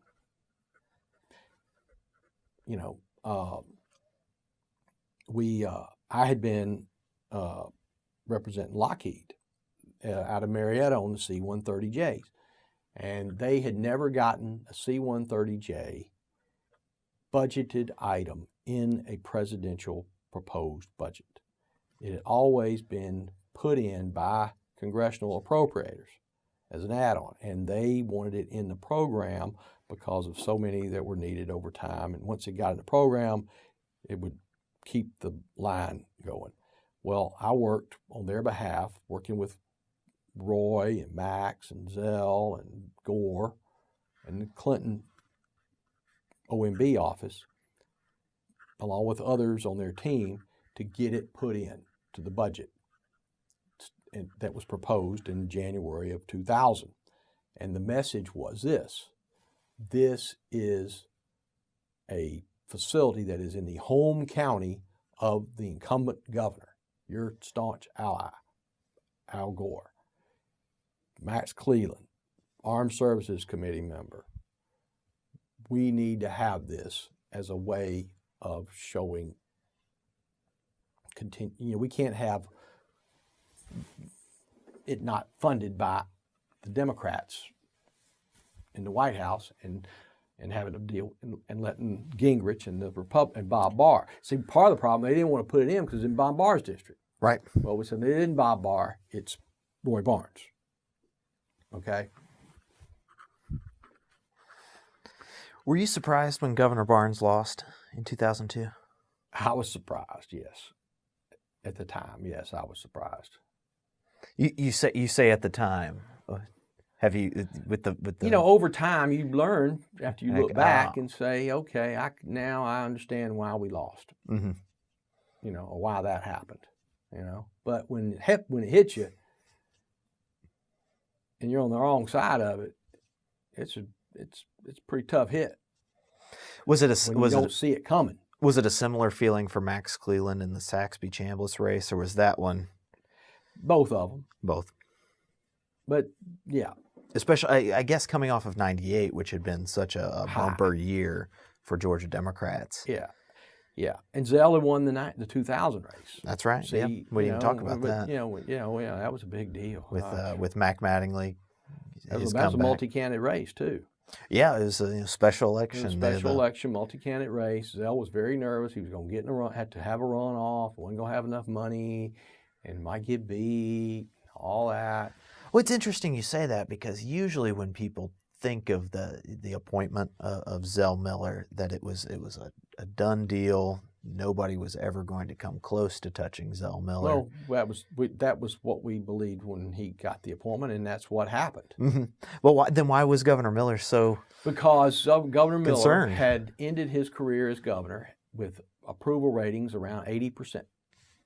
Pretty good. Popular across all demographics. And he was still popular when he got appointed to the Senate. But once he got appointed to the Senate, he became another political figure again. He became another politician on the ballot. And in a presidential year, partisan lines start to come back in. People's opinions start to change based on their partisanship. And I'll never forget a call we were on together, reviewing some poll numbers. And he says, I don't understand why more than half the white people in this state don't like me. Well, we said to him, well, Governor, it's because you're a Democrat.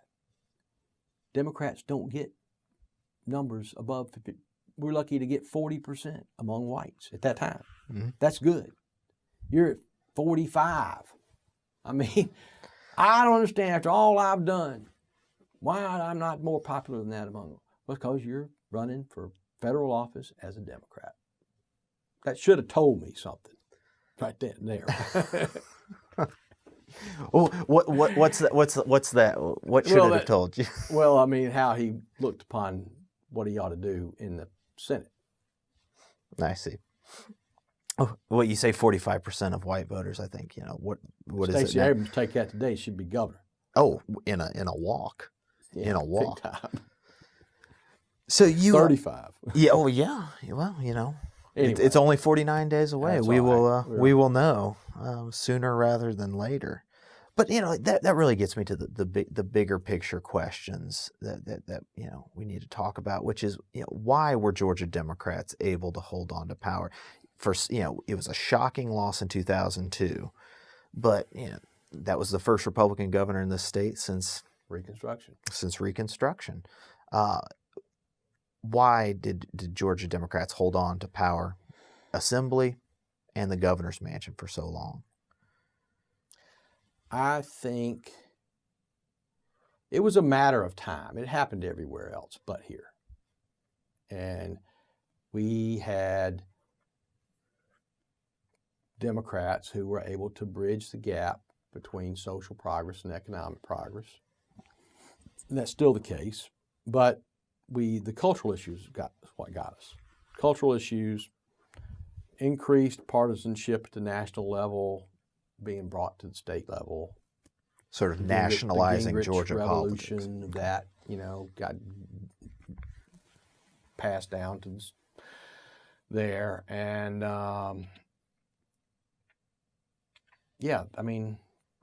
that was it. I mean, we always had those figures that people could say that differentiated us from the National Democrats. Now, we became more of a national party, when in the early 90s. And we did because we supported Democrats like Bill Clinton, who were one of us. We couldn't say he wasn't like us when he was. Right. So do you think, you mentioned cultural issues as opposed to those kitchen table economic issues. Do you think, are you arguing that was sort of the wedge that separated the parts of the Democratic coalition, the rural conservative white base, that South Georgia, Middle Georgia base, from liberals, progressives, the African American community? Yeah. I mean, the flag, obviously, had a lot to do with it. But both in 92 and the later, when Governor Barnes actually 92 succeeded. And in 2002, Zell was able to recover from it by putting it away, minimizing it. Mm-hmm. Saying it's not going to be a priority of mine. And then Governor Barnes made it a very clear priority. He made it a priority in 2001 because of what was going on in South Carolina. And they were, and he didn't want to, and he was all about Georgia having a positive business climate. Right, an economic development issue. And the business leadership of our state, Republican dominant business leadership, said we got to do something about this. Got Super Bowls coming, we got this, we got that. We don't need this. And they just appealed to his better angels and their own. It was self-interest. So much of what has driven Georgia's social progress has been our self-interested economic interest, okay? And it still holds today. The reason Stacey Abrams is getting traction is because she, I think, is being able to make that case, particularly with the Medicaid expansion. People are now beginning to see that as an economic development investment that needs to come to the state, and we need to do that. And, I won't get off on a campaign commercial for her or anything, but, that's, that may be what makes it. Plus, a whole presidential factors mean a lot. This national atmosphere means a lot. So, as in 94, the sort of anti-White House, anti-incumbent wave comes down. We've gotten more nationally, the national tribalization has filtered down to the states where you cannot run for cover as a Republican or as a Democrat under your state leadership and say, well, I'm a deal Republican, not a Trump Republican. There's no or a Georgia Democrat. I'm a Georgia Democrat. I'm a Sam Nunn Democrat and not a Walter Mondale Democrat. You could do that in the 80s, but you can't do it now and get away with it. They don't look at it that way. It's red and black. I mean, Well, you mentioned economic self-interest as being sort of the driving factor behind government in Georgia, state government, and some would argue that the governing style and priorities of a Governor Perdue and a Governor Deal not too far removed from the politics of a Governor Busby or Governor Harris. That's right.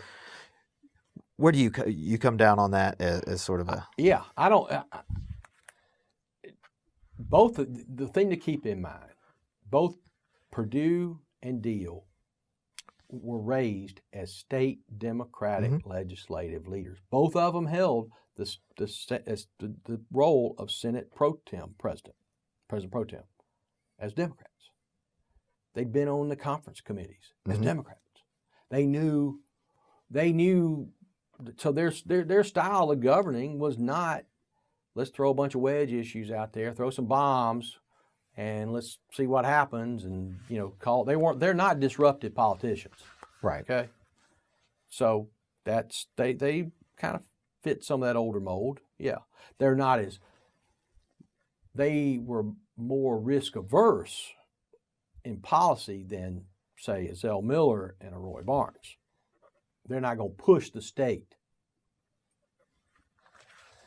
to change, right? In some respects, they're not going to push them to go backward. They're not going to push them to go forward. So Okay? really a lot more They're like the more- Joe Frank Harris, which is just they're sort of a more steward good of government. stewards. Okay. Good stewards for the most part. I mean, you can take issue with saying Sonny cut education to the bone and all this other stuff, but I'm not saying that happened, but you could point out where their investments, Some difference. There's some difference in their investment philosophies and priorities. Yes, I think you got some of that. But by and large, their style of leadership is similar. Yeah.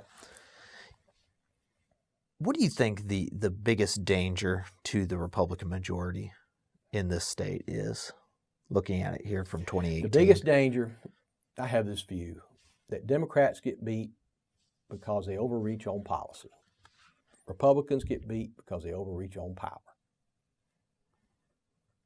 And generally speaking, they tend to push the envelope too much for their own power in office or their own personal gain, corruption. Okay? Now you can point out that other instances where that's been different, maybe in local governments and things of that nature. But you look at the national mood, you look at it here, I think that's generally what takes each of them out. I mean, Barnes got beat because he overreached on policy. Education, He Northern pushed the arc. teachers too hard, and he pushed too hard on a Northern arc, and he pushed too hard on that damn flag too early. Yes, people say, well, he was overreaching on power too, because they had this whole King Roy stuff. Well, Roy understood power. He knew how to use it, but he was using it for another, what I think, a greater good, not for his own pocket. Okay? I'm not saying any of the current Republicans are necessarily doing that today, but you start to get some of that over time. Why do you think Democrats... When you get too much power for too long and you're not driven by some overarching policy, that's what generally defeats you. Looking back in 2002 to 2010, basically a veritable wipeout of Georgia Democrats. Both majorities in the General Assembly gone, Governor's Mansion gone, Lieutenant Governor gone. Not a single statewide elected Democrat in office since 2011 when those folks took office.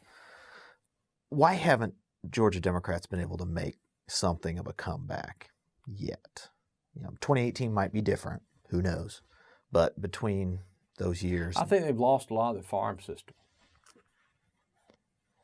They're not producing them.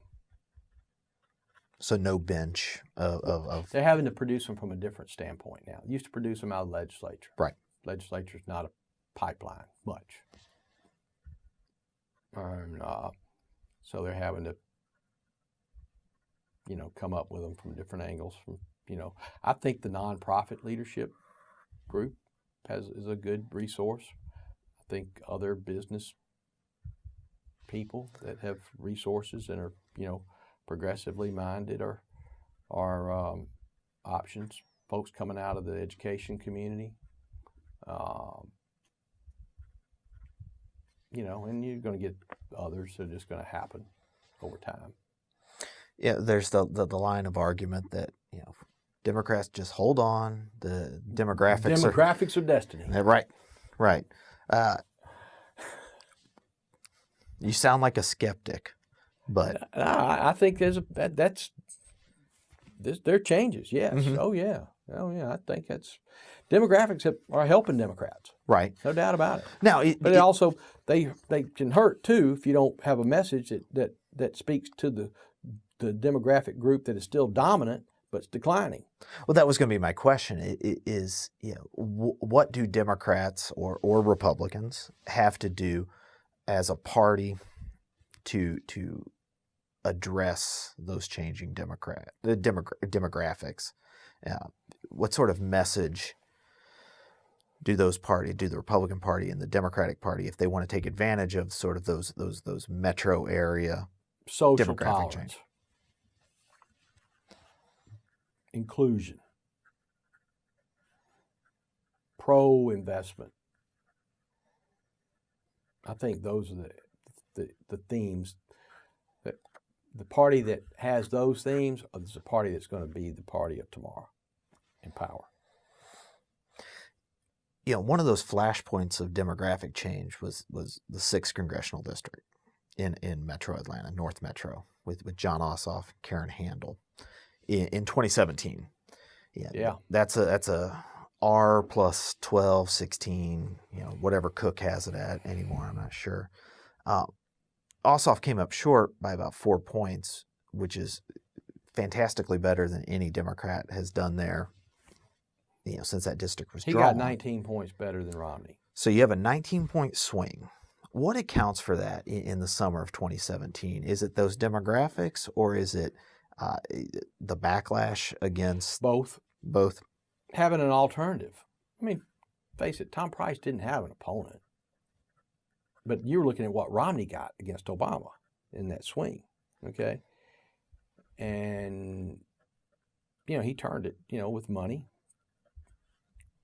and pushing off against Trump.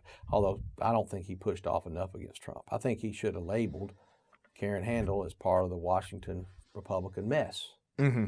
Instead of the sort of technocrat. I think Abrams is doing some of that right now. With this ad I saw last night, to come back, say, look, Republicans outside of Washington, you've probably seen what they say about Stacey Abrams. Well, let me tell you what Republicans inside Georgia say about her.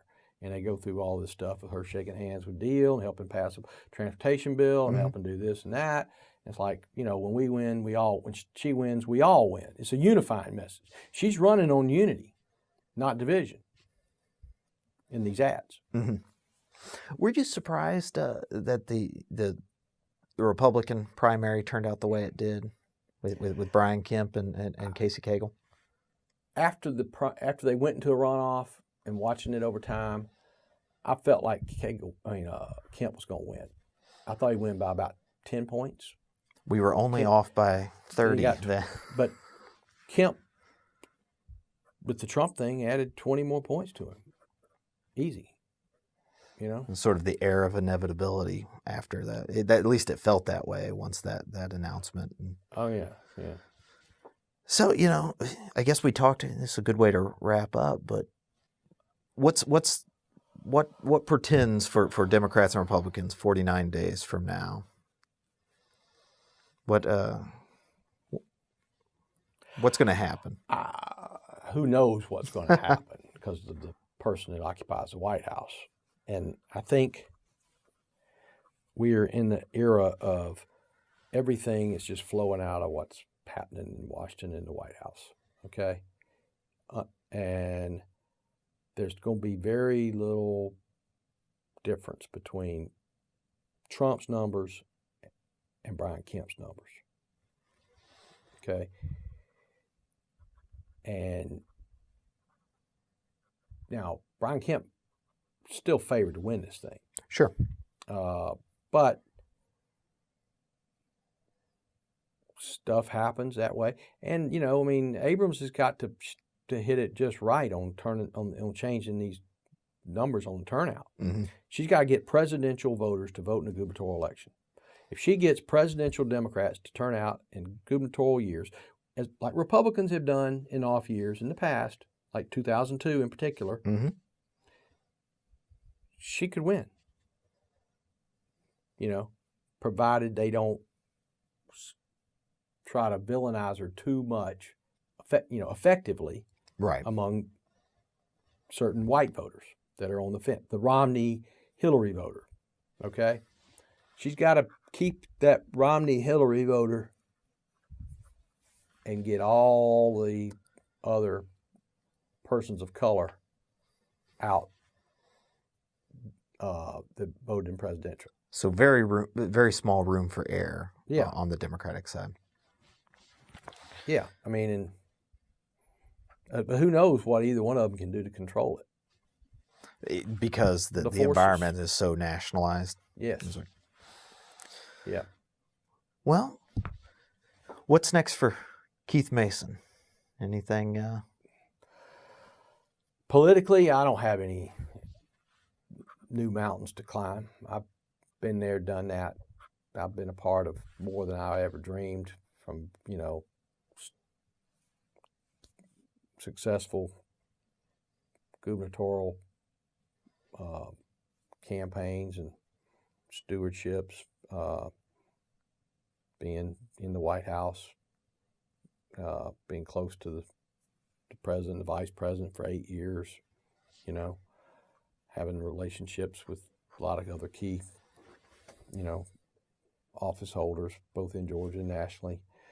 You know, I still follow it, care about it, want Georgia to be on the to move forward, you know, economically and socially. Mm-hmm. And I think you have to do both. So that's kind of how it is, you know. I mean, I don't have a lot of, and people may find that hard to believe given my history, but if you think about it, I've been around this stuff for 50 years and very active for about 40 of them. Most people don't start in 7th, 8th grade like you did. Or so. second, third. You know, I mean, Hillary losing was not a good thing, but I didn't build my life around that either. I mean, I have tended to get deeply involved in campaigns of candidates where I have a deep personal relationship history with, like the Nuns, the Clintons. You know, Miller and Barnes are done. That's that. But you know. Well, I think we covered a lot of ground. And on behalf of the Richard B. Russell Library here at the University of Georgia, thank you again, Keith, so much for sitting here and doing this. It's been all our pleasure. Thank you very much, sir. Thank you.